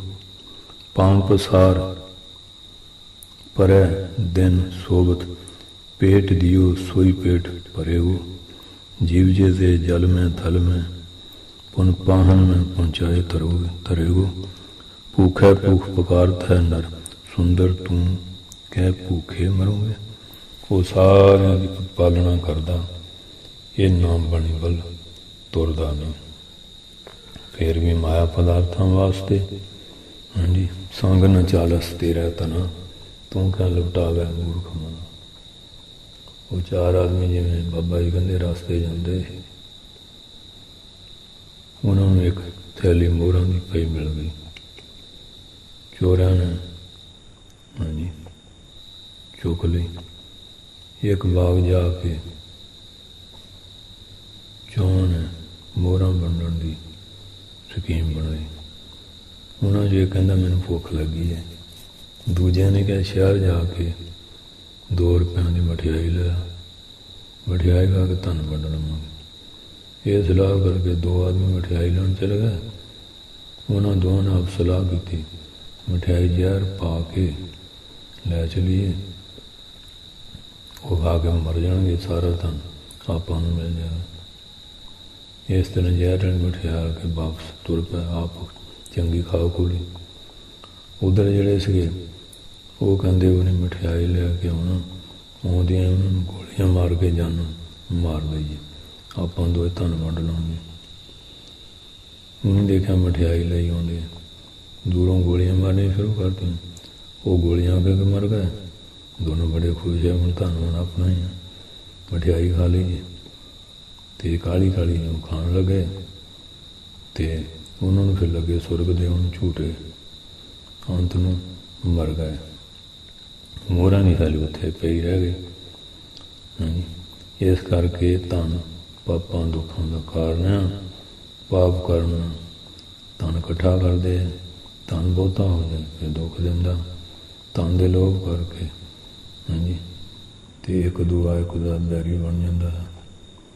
ਹਾਂਜੀ, ਇਸ ਵਾਸਤੇ ਬਾਬਾ ਜੀ ਦ੍ਰਿਸ਼ਟਾਂਤ ਦਿੱਤੇ ਅਸੀਂ ਕਿ ਭਾਈ ਸੰਤੋਖ ਜਿਹੜਾ ਧਰਮ ਦੀ ਕਿਰਤ ਦਾ ਧਨ ਉਹ ਚੰਗਾ, ਹਰਾਮ ਦੀ ਕਮਾਈ ਚੰਗੀ ਨਹੀਂ। ਸੰਗ ਨਾ ਚਾਲਸ ਤੇਰੇ ਧਨਾ, ਤੂੰ ਕਹਿ ਲੁਟਾਵੇ ਮੂਰਖ ਮਨਾ। ਇਸ ਤਰ੍ਹਾਂ ਬਾਬਾ ਜੀ ਦ੍ਰਿਸ਼ਟਾਂਤ ਦੇ ਦੇ ਕੇ ਸਮਝਾਇਆ ਕਰਦੇ ਸੀ। ਸੁਣ ਉਪਦੇਸ ਹਿਰਦੈ ਵਸਾਵਹੁ, ਮਨ ਇੱਛੇ ਨਾਨਕ ਫਲ ਪਾਵੋ। ਉਹ ਜਿਵੇਂ ਰਾਜੇ ਦੇ 2 ਨੌਕਰਾਂ ਨੂੰ ਪ੍ਰਦੇਸ਼ ਭੇਜਿਆ, 6 ਮਹੀਨੇ ਬੀਤੇ, ਕੋਈ ਚਿੱਠੀ ਪੱਤਰ ਨਾ ਆਇਆ, ਤੇ ਰਾਜੇ ਨੇ ਆਪਣੇ 2 ਨੌਕਰਾਂ ਨੂੰ ਹੁਕਮਨਾਮੇ ਲਿਖਿਆ ਕਿ ਹੁਕਮਨਾਮਿਆਂ ਨੂੰ ਮੈਂ ਪੂਜ ਜਾ ਕੇ ਮੰਨਣਾ। ਦੋਹਾਂ ਹੁਕਮਨਾਮੇ ਦੋਹਾਂ ਦੇ ਪਾਸ ਪਹੁੰਚ ਹੋਇਆ। ਇੱਕ ਨੌਕਰ ਨੂੰ ਹੁਕਮਨਾਮੇ ਨੇ ਸੋਹਣੇ ਰੁਮਾਲ 'ਚ ਲਪੇਟ ਕੇ ਚੌਂਕੀ ਦੇ ਰੱਖ ਲਿਆ। ਰੋਜ਼ ਧੂਪ ਬੱਤੀ ਕਰਦਾ, ਸੰਤਗੰਦੀਆਂ ਛਿੜਕਦਾ, ਫੁੱਲ ਚੜਾਉਂਦਾ, ਪੂਜਾ ਕਰਦਾ, ਨਮਸਕਾਰ ਕਰਦਾ। ਦੂਜੇ ਨੇ ਲਿਖਿਆ ਸੀ ਜਿਹੜਾ ਕਾਰਜ ਉਹ ਕਾਰਜ ਕਰ ਲਿਆ, ਪਹਿਲੇ ਨੇ ਨਹੀਂ ਕੀਤਾ। ਤੇ ਫਿਰ ਜਦੋਂ ਦੋਵੇਂ ਨੌਕਰ ਰਾਏ ਕੋਲ ਪਹੁੰਚੇ ਤੇ ਜਿਨ ਹੁਕਮਨਾਮੇ ਦਾ ਅਮਲ ਕੀਤਾ ਸੀ, ਸਾਰੇ ਕੰਮ ਠੀਕ ਕਰਤੇ, ਉਹਨੂੰ ਬੜਾ ਖੁਸ਼ ਹੋਇਆ, ਬੜਾ ਉਹਦਾ ਵਧਾਤਾ, ਬੜਾ ਸਤਿਕਾਰ ਆਦਰ ਕੀਤਾ। ਦੂਜਾ ਜਿਹੜਾ ਇਹ ਚੌਂਕੀ ਤੇ ਰੱਖ ਕੇ ਪੂਜਾ ਕਰਦਾ ਰਿਹਾ, ਅਮਲ ਨਹੀਂ ਕੀਤਾ, ਰਾਜਾ ਬਹੁਤ ਨਾਰਾਜ਼ ਹੋਇਆ, ਉਹਨੂੰ ਆਪਣੇ ਦਰਬਾਰ ਚੋਂ ਕੱਢਤਾ। ਇਸ ਤਰ੍ਹਾਂ ਵੇਦ ਸ਼ਾਸਤਰ ਹੁਕਮਨਾਮੇ ਈਸ਼ਵਰ ਨੇ ਸੰਸਾਰ ਨੂੰ ਭੇਜੇ ਹੈ। ਜਿਹੜੇ ਪੁਰਸ਼ ਅਮਲ ਕਰਦੇ ਆ, ਬੁਰੇ ਕੰਮ ਛੱਡ ਦਿੰਦੇ ਆ, ਸ਼ੁਭ ਗੁਣ ਕਰਦੇ ਆ, ਉਹਨਾਂ 'ਤੇ ਈਸ਼ਵਰ ਬੜਾ ਖੁਸ਼ ਹੋ ਜਾਂਦਾ, ਅੰਤ ਨੂੰ ਮੁਕਤੀ ਦੀ ਪਦਵੀ ਪਾ ਲੈਂਦੇ।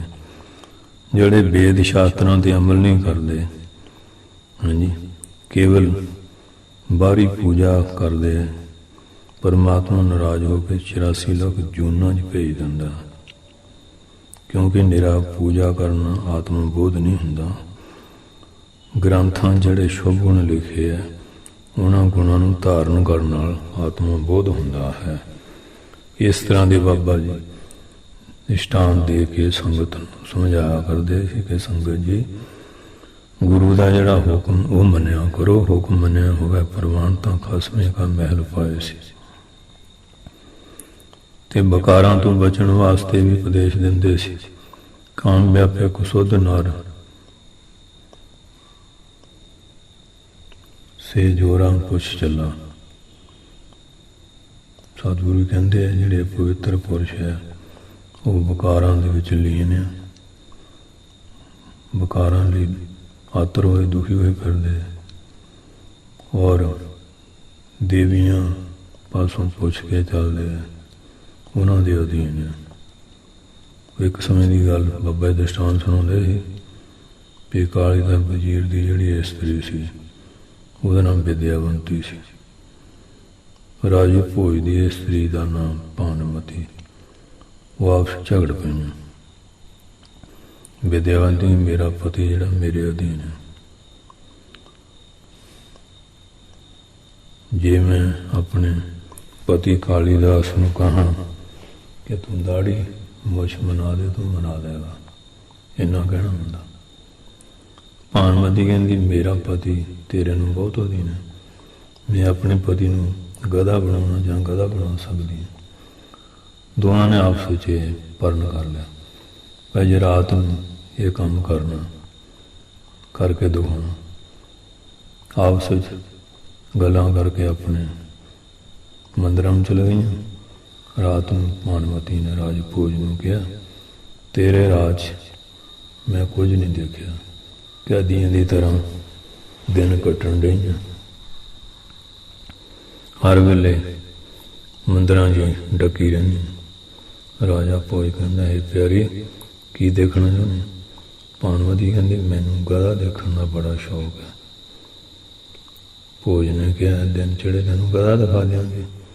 ਭਾਨੂ ਕਹਿੰਦੇ, ਹੁਣੇ ਦਿਖਾਓ ਗਧਾ ਕਿਸ ਤਰ੍ਹਾਂ ਹੁੰਦਾ। ਰਾਜਾ ਭੋਜ ਜਿਹੜਾ ਸੀ ਆਪ ਗਧੇ ਨੂੰ ਟੇਢਾ ਜਿਹਾ ਹੋ ਕੇ ਟੁੱਪਣ ਲੱਗਾ। ਭਾਨੂਮਤੀ ਨੇ ਰਾਜੇ ਦੇ ਉੱਤੇ ਟਪੂਸੀ ਮਾਰ ਕੇ ਚੜ੍ਹ ਗਈ। ਹਾਂਜੀ, ਕਹਿਣ ਲੱਗੀ, ਗਧਾ ਬੋਲਦਾ ਕਿਵੇਂ? ਫਿਰ ਰਾਜਾ ਭੋਜ ਗਧੇ ਨੂੰ ਹਿਣਕ ਕੇ ਦਿਖਾਉਣ ਲੱਗ ਪਿਆ। ਰਾਣੀ ਬੜੀ ਖੁਸ਼ ਹੋਈ। ਰਾਜਾ ਭੋਜ ਨੇ ਕਿਹਾ, ਦੇਖ ਰਾਣੀ, ਮੈਂ ਤੇਰੇ ਕਿਵੇਂ ਅਧੀਨ ਹੈ, ਚੱਕਰਵਰਤੀ ਰਾਜਾ ਹੋ ਕੇ ਮੈਂ ਤੇਰੇ ਲਈ ਗਧਾ ਬਣਿਆ। ਭਾਨੂ ਕਹਿੰਦੀ, ਹੈ ਰਾਜਨ, ਤੂੰ ਕੋਈ ਵੱਖਰਾ ਮੇਰੇ ਅਧੀਨ ਨਹੀਂ, ਇਹ ਤਾਂ ਸਾਰੇ ਸੰਸਾਰ ਦੀ ਰੀਤ ਇਸ ਤਰ੍ਹਾਂ ਦੀ ਆਉਂਦੀ ਹੈ। ਅੱਜ ਰਾਤ ਵਿਦਿਆਵਤੀ ਨੇ ਵੀ ਆਪਣਾ ਜਿਹੜਾ ਪਤੀ ਕਾਲੀਦਾਸ ਹੈ ਉਹਦੀਆਂ ਮੁੱਛਾਂ ਦਾੜ੍ਹੀਆਂ ਬਣਾ ਦੇਣੀਆਂ। ਇੱਦਾਂ ਰਾਤ ਨੂੰ ਕਾਲੀਦਾਸ ਜਿਹੜਾ ਸੀ ਵਿਦਿਆਵਤੀ ਦੇ ਕੋਲ ਗਿਆ ਤੇ ਵਿਦਿਆਵਤੀ ਕਹਿਣ ਲੱਗੀ, ਇਹ ਪਤੀ ਜੀ, ਆਪ ਦੀਆਂ ਮੁੱਛਾਂ ਦਾੜ੍ਹੀ ਜਿਹੜੀ ਹੈ ਨਾ ਮੈਨੂੰ 16 ਵਾਂਗ ਦੁੱਖ ਦਿੰਦੀ ਹੈ। ਜਿਵੇਂ ਅੱਜ ਕੱਲ੍ਹ ਹੁਣ ਮੂੰਹ ਸਿਰ ਮਨਾਈ ਜਾਂਦੇ ਹੈ ਫੈਸ਼ਨਾਂ ਦੇ ਅਧੀਨ ਹੋਏ ਹੋਏ, ਤੇ ਬੀਬੀਆਂ ਵੀ ਹੈ ਵੀ ਮੈਨੂੰ ਕਲੀਨ ਸ਼ੇਪ ਚਾਹੀਦਾ ਵਿਆਹ ਲਈ। ਕਾਲੀਦਾਸ ਨੇ ਕਿਹਾ, ਅੱਛਾ ਕੱਲ ਦਿਨ ਜਿਹੜੇ ਨਾਈ ਨੂੰ ਬੁਲਾ ਕੇ ਤੇ ਦਾੜੀ ਮੁੱਛ ਬਣਾ ਦਿਆਂਗਾ। ਵਿਦਿਆਵਤੀ ਕਹਿੰਦੀ, ਕੱਲ ਕਿਹਨੂੰ ਹੋਣਾ? ਹੁਣੇ ਮਨਾ ਛੱਡ। ਕਾਲੀਦਾਸ ਨੇ ਕਿਹਾ, ਹੁਣ ਰਾਤ ਕੋ ਕੌਣ ਮਨੂਗਾ? ਵਿਦਿਆਵਤੀ ਕਹਿੰਦੀ ਮੈਂ ਹੀ ਨਾਈ ਦਾ ਕੰਮ ਕਰ ਦਿੰਦੀ, ਮਨਾ ਦਿੰਦੀ ਹਾਂ। ਕਾਲੀਦਾਸ ਕਹਿੰਦਾ, ਚੰਗਾ, ਜਿਵੇਂ ਤੇਰੀ ਖੁਸ਼ੀ ਹੈ। ਉਹ ਹੁਣ ਘਰ ਵਾਲੀ ਨੂੰ ਖੁਸ਼ ਕਰਨ ਲਈ ਕਹਿੰਦਾ ਵੀ ਤੂੰ ਹੀ ਮੰਨ ਦੇ। ਉਹ ਫਿਰ ਸੇਫਟੀ ਉਸ ਤਰ੍ਹਾਂ ਲਾਏ, ਉਹਦੀਆਂ ਦਾੜ੍ਹੀਆਂ ਮੁੱਛਾਂ ਕੈਂਚੀ ਲੈ ਕੱਟ ਦਿੱਤੀਆਂ।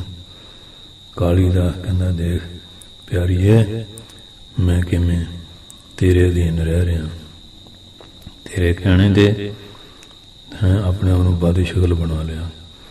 ਵਿਦਿਆਵਤੀ ਕਹਿੰਦੀ ਵੀ ਤੂੰ ਕੋਈ ਵੱਖਰਾ ਮੇਰੇ ਅਧੀਨ ਹੈ, ਸਾਰੇ ਮਨੁੱਖ ਹੀ ਇਸਤਰੀਆਂ ਦੇ ਅਧੀਨ ਹੈ। ਅੱਜ ਰਾਤ ਨੂੰ ਭਾਨੂਮਤੀ ਨੇ ਰਾਜਾ ਭੋਜ ਨੂੰ ਗਧਾ ਬਣਾਉਣਾ। ਦਿਨ ਚੜ੍ਹਿਆ, ਕਾਲੀਦਾਸ ਰਾਜਾ ਭੋਜ ਦੀ ਸਹੁੰ 'ਚ ਗਿਆ। ਰਾਜਾ ਭੋਜ ਨੇ ਕਾਲੀਦਾਸ ਬੇਰੀ ਦੀ ਜਿਹੜੀ ਬਾਦੀ ਸ਼ਕਲ ਜੀ ਦੇਖੀ ਤੇ ਉਹ ਪੜ੍ਹਿਆ ਲਿਖਿਆ ਤਾਂ ਚੰਗਾ ਸੀ। ਉਹ ਫਿਰ ਸ਼ਲੋਕ ਜਿਹਾ ਬੋਲਿਆ, ਕਾਲੀਦਾਸ ਕਵ श्रेष्ठ कसमन परवणी मुंडनम। कालिदास गरदवा। ਉਹ ਹੁਣ ਕਹਿੰਦਾ ਵੀ ਕਾਲੀਦਾਸ ਵੀ ਤੂੰ ਦੱਸ ਵੀ ਆ ਮੂੰਹ ਸਿਰ ਕਿਵੇਂ ਮੁੰਨਿਆ? ਹਾਂਜੀ, ਤੇ ਅੱਗੇ ਕਾਲੀਦਾਸ ਕਹਿੰਦਾ ਗਰਦਵਾ ਜੰਤਰ ਗਾਇੰਤੀ ਤਸਮਨ ਪਰਵਣੀ ਮੁੰਡਨ। ਰਾਜਾ ਭੋਜ ਕਹਿੰਦਾ, ਹੈ ਸ੍ਰੇਸ਼ਟ ਕਵੀ ਕਾਲੀਦਾਸ, ਕਿ ਇਸ ਤੀਰ ਦੇ ਪਰਬ ਦੇ ਮੇਲੇ ਤੇ ਜਾ ਕੇ ਇਹ ਮੁੰਡਨ ਕਰਾ ਕੇ ਆਇਆ। ਕਾਲੀਦਾਸ ਰਾਜਾ ਭੋਜ ਸੁਣੋ, ਇਹ ਰਾਜਨ, ਜਿਸ ਪੁਰਬ ਤੇ ਆਪ ਜੀ ਕਹਿੰਦੇ ਗਧਾ ਬਣੇ ਖਿਣ ਕੇ ਸੀ, ਉਸੇ ਪਰ ਮੈਂ ਵੀ ਮੁੰਡਨ ਕਰਾਇਆ। ਇਹ ਸੁਣ ਰਾਜਾ ਭੋਜ ਚਿੱਤ 'ਚ ਬੜਾ ਸ਼ਰਮਿੰਦਾ ਹੋਇਆ। ਇਸ ਕਰਕੇ ਕਹਿੰਦੇ, ਤੇਰੇ ਹੱਥ ਪਿਰਿਆ ਜੋ ਜਾਣ ਕਰ ਕਰਤ ਪ੍ਰੀਤ ਅਧਿਕਾਏ, ते 60 हथ मंदमत जग वृथा तरी नर खाए। काम जब जागे तब गिनत न को शंख, जाने सब कोई कर देखत न मां धी है।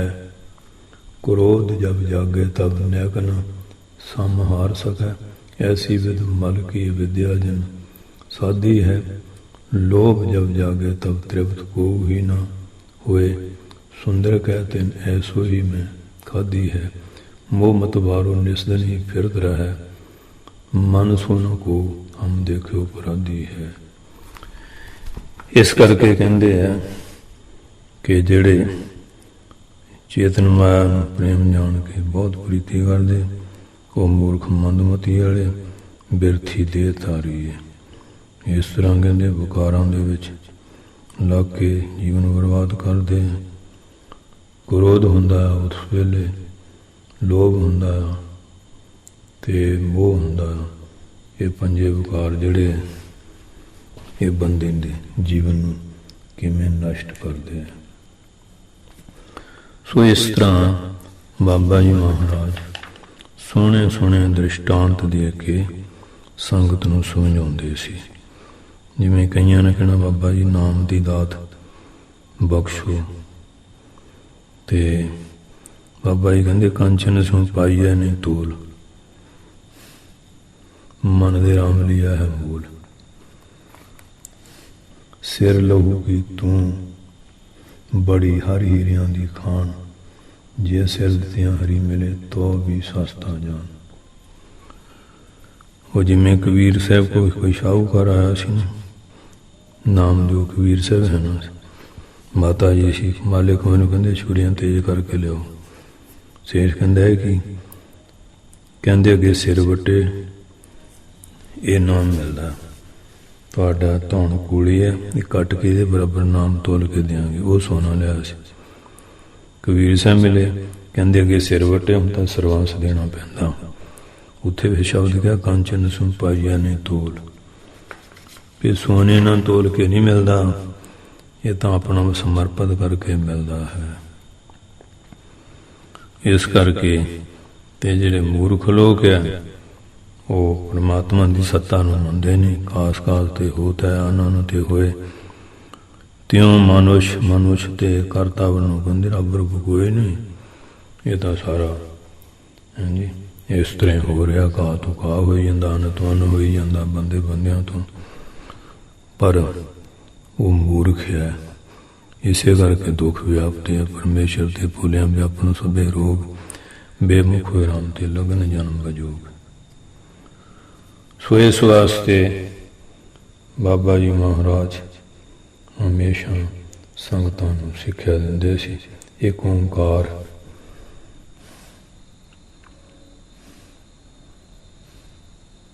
ਜਿਹਦਾ ਆਵੇ ਨਾ ਸ਼ੁਮਾਰ ਕੋਈ, ਕੁਲ ਜੀਵ ਜੰਤ ਜਿਨ ਰਚਨਾ ਰਚਾਈ ਹੈ।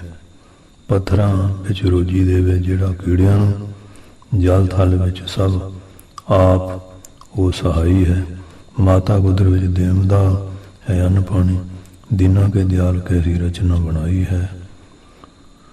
ਸਾਧੂ ਮਰਗੰਦ ਬਲਿਹਾਰੇ ਜਾਵੇ ਪ੍ਰਭੂ ਕੋਲੋਂ, ਫੋਟੋ ਤੋਂ ਬਗੈਰ ਜਿਨ ਦੁਨੀਆ ਸਜਾਈ ਹੈ।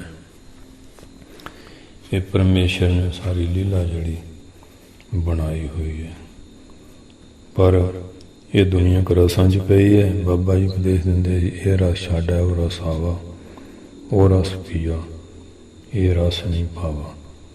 ਆਤਮ ਰਸ ਜੇ ਜਾਣਿਆ ਹਰ ਰੰਗ ਸਹਿਜੇ ਮਾਨ, ਨਾਨਕ ਧਨ ਧਨ ਧਨ ਜਨ ਆਏ ਤੇ ਪ੍ਰਵਾਨ। ਆਇਆ ਸਫਲ ਤਾਹੂ ਕੋ ਗਨੀਐ, ਜਾਸ ਰਸਨ ਹਰ ਹਰ ਜਸ ਬਣੀਐ। ਬਾਬਾ ਜੀ ਮਹਾਰਾਜ ਬਾਣੀ ਦੁਆਰਾ ਐਸਾ ਉਪਦੇਸ਼ ਦਿੰਦੇ ਸੀ। ਆਏ ਬਸ ਹੈ ਸਾਧੂ ਕੈ ਸੰਗੇ, ਅੰਦਰ ਨਾਮ ਧਿਆਵੈ ਰੰਗੇ। ਆਵਤ ਸੋ ਜਨ ਨਾਮੈ ਰਾਤਾ, ਜਾ ਕੋ ਦਇਆ ਮੈਂ ਬਦਾਤਾ। ਏਕ ਹੈ ਆਵਨ ਫਿਰ ਜੋ ਨਾ ਆਇਆ, ਨਾਨਕ ਹਰ ਕੈ ਦਰਸ ਸਮਾਇਆ। ਇਸ ਕਰਕੇ ਜਿਹੜਾ ਨਾਮ ਵਿੱਚ ਜੁੜ ਗਿਆ ਹੈ, ਨਾਮ ਜਪਦਾ ਜਪਦਾ ਨਾਮੀ ਦੇ ਵਿੱਚ ਅਭੇਦ ਹੋ ਜਾਂਦਾ ਹੈ। ਕਿਉਂਕਿ ਕਈ ਹੁਣ ਦੂਆਂ ਨੂੰ ਦੋਸ਼ ਦੇ ਜਾਂਦੇ, ਦੱਦਾ ਦੋਸ਼ ਨਾ ਦਿਓ ਕਿਸੇ, ਦੋਸ਼ ਕਰਮਾਂ ਆਪਣੇ। ਬਾਬਾ ਜੀ ਕਹਿੰਦੇ ਸਾਖੀ ਸੁਣਾਉਂਦੇ ਸੀ, ਗੌਤਮੀ ਆਉਂਦੀ ਬ੍ਰਾਹਮਣੀ ਸੀ, ਵੱਡਾ ਭੇਜ ਪੁੱਤਰ ਹੋਇਆ। ਪੁੱਤਰ ਪੈਦਾ ਹੋਣ ਤੇ ਉਹਦਾ ਪਤੀ ਮਰ ਗਿਆ। ਪਤੀ ਮਰਨ ਵਿੱਚੋਂ ਪੁੱਤਰ ਬੜੀ ਮੁਸ਼ਕਿਲ ਨਾਲ ਪਾਲਿਆ। ਜਦੋਂ 5 ਵਰਸ ਦਾ ਹੋਇਆ, ਇੱਕ ਦਿਨ ਖੇਡਦਾ ਲੱਕੜੀਆਂ ਵਾਲੇ ਅੰਦਰ ਚਲ ਗਿਆ। ਅੰਦਰੋਂ ਸੱਪ ਨਿਕਲ ਗਿਆ, ਲੜਕੇ ਨੂੰ ਡੰਗ ਮਾਰ ਕੇ ਹਾਂਜੀ ਪ੍ਰਾਣ ਖਿੱਚ ਲਿਆ। ਗੌਤਮੀ ਬ੍ਰਾਹਮਣ ਬੜੀ ਦੁਖੀ ਹੋਈ, ਉੱਚੀ ਉੱਚੀ ਰੋ ਰਹੀ ਹੈ। ਬੜੇ ਸੱਪ ਨੂੰ ਭੈੜੇ ਬਚਨ ਕਹਿੰਦੀ, ਪਾਪੀ ਸੱਪਾ ਦੁਸ਼ਟਾ ਕੀ ਕੰਮ ਕੀਤਾ, ਮੈਂ ਵਿਧਵਾ ਸੀ, ਮੇਰਾ ਡੰਗ ਮਾਰ ਕੇ ਬੱਚਾ ਮਾਰਤਾ, ਮੈਂ ਹੁਣ ਇਕੱਲੀ ਕੀ ਕਰਾਂਗੀ। ਸੱਪ ਕਹਿੰਦਾ ਜਿਸ ਦਿਨ ਤੂੰ ਮੈਨੂੰ ਹਾਂਜੀ ਤੇ ਕਹਿੰਦੇ ਇਹ ਸੱਪਾ ਜੇ ਮੈਨੂੰ ਤੈਂ ਦੁੱਖ ਦਿੱਤਾ, ਤੇਰੀ ਕੁਲ ਵੀ ਨਸ਼ਟ ਹੋ ਗਈ। ਜਦ ਮਾਈ ਇਸ ਤਰ੍ਹਾਂ ਕਹਿ ਰਹੀ ਸੀ, ਸੱਪ ਖੁੱਡ ਤੋਂ ਬਾਹਰ ਆਇਆ। ਕਹਿਣ ਲੱਗਾ, ਮਾਈ ਮੈਨੂੰ ਦੋਸ਼ ਕਿਉਂ ਦਿੰਦੀ ਹੈ? ਮੇਰਾ ਕੋਈ ਕਸੂਰ ਨਹੀਂ। ਤੇਰੇ ਪੌਦੇ ਪੈਦਾ ਹੋਣ ਤੋਂ ਪਹਿਲਾਂ ਮੈਂ ਇੱਥੇ ਰਹਿੰਦਾ। ਅੱਜ ਮੈਨੂੰ ਮੌਤ ਦੀ ਪ੍ਰੇਰਨਾ ਹੋਈ ਤੇ ਮੈਨੂੰ ਡੰਗ ਮਾਰਿਆ। ਮੈਨੂੰ ਦੋਸ਼ ਨਾ ਦੇ। ਫਿਰ ਉਹ ਮੌਤ ਨੂੰ ਪੈੜੇ ਬਚਣ ਕਹਿਣ ਲੱਗੀ। ਮੌਤ ਇਸਤਰੀ ਰੂਪ ਧਾਰ ਕੇ ਆ ਗਈ ਸਾਹਮਣੇ। ਕਹਿਣ ਲੱਗੀ, ਹੈ ਮਾਈ ਮੈਨੂੰ ਦੋਸ਼ ਕਿਉਂ ਦਿੰਦੀ ਹੈ? ਕਾਲ ਦੀ ਪ੍ਰੇਰਨਾ ਤੇਰੇ ਪੁੱਤ ਨੂੰ ਮਾਰਿਆ। ਜੇ ਕਾਲ ਸਮਾਂ ਨਾ ਆਉਂਦਾ ਤਾਂ ਮੈਂ ਤੈਨੂੰ ਇਹਨੂੰ ਕਿਵੇਂ ਮਾਰਦੀ? ਅੱਜ ਮਾਰਨ ਦਾ ਹੁਕਮ ਸੀ। ਇਹ ਗੱਲ ਸੁਣ ਕੇ ਹਾਂਜੀ ਫੇਰ ਕਹਿੰਦੇ ਸੂਰਜ ਨੇ ਦਿਨ ਚੜ੍ਹਦਾ ਸੂਰਜ ਨੂੰ ਦੋਸ਼ ਦੇਣ ਲੱਗ ਪਏ। ਸੂਰਜ ਕਹਿੰਦਾ, ਹਾਂਜੀ ਇਹ ਸੂਰਜ ਸਦਾ ਤਪਦਾ ਰਹਿਣਾ, ਤੈਨੂੰ ਸ਼ਾਂਤੀ ਨਾ ਆਵੇ। ਹਾਂਜੀ ਆਪਣੀ ਤਪਸ਼ ਨਾਲ ਦਗਧ ਹੋ ਜਾਏ। ਤੂੰ ਦਿਨ ਕਿਉਂ ਚੜਾਇਆ? ਮੇਰਾ ਪੁੱਤ ਮਾਰਿਆ। ਸੂਰਜ ਕਹਿੰਦਾ ਮਨੁੱਖ ਦਾ ਰੂਪ ਧਾਰ ਕੇ ਮਾਈ ਦੇ ਕੋਲ ਆਇਆ। ਕਹਿੰਦਾ, ਮਾਈ ਮੈਨੂੰ ਕਿਉਂ ਕਹਿੰਦੀ? ਮੇਰਾ ਦੋਸ਼ ਨਹੀਂ। ਈਸ਼ਵਰ ਦੀ ਆਗਿਆ ਨਾਲ ਉਹਦੇ ਅਸਤ ਹੁੰਦਾ, ਚੜ੍ਹਦਾ ਛੁਪਦਾ। ਇਹ ਮਰਜ਼ਾਦਾ ਬੰਨੀ ਹੈ, ਉਵੇਂ ਕਰਦਾ ਜਿਵੇਂ ਉਹ ਕਹਿੰਦਾ। ਈਸ਼ਵਰ ਨੂੰ ਖੋਟੇ ਵਾਗਣ। ਫੇਰ ਈਸ਼ਵਰ ਤੈਨੂੰ ਕਿਹਨ ਬਣਾਇਆ? ਤੂੰ ਵਿਧਵਾ ਨੂੰ ਦੁਖੀ ਕੀਤਾ।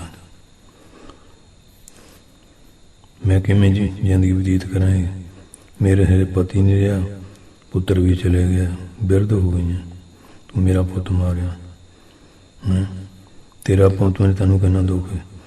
ਈਸ਼ਵਰ ਕਹਿੰਦੇ, ਤੇਰਾ ਪੁੱਤ ਹੁੰਦਾ ਮਰ ਜਾਂਦਾ, ਤੈਨੂੰ ਪਤਾ ਲੱਗਦਾ ਪੁੱਤਰ ਨੂੰ ਕਿੰਨਾ ਦੁੱਖ ਹੁੰਦਾ।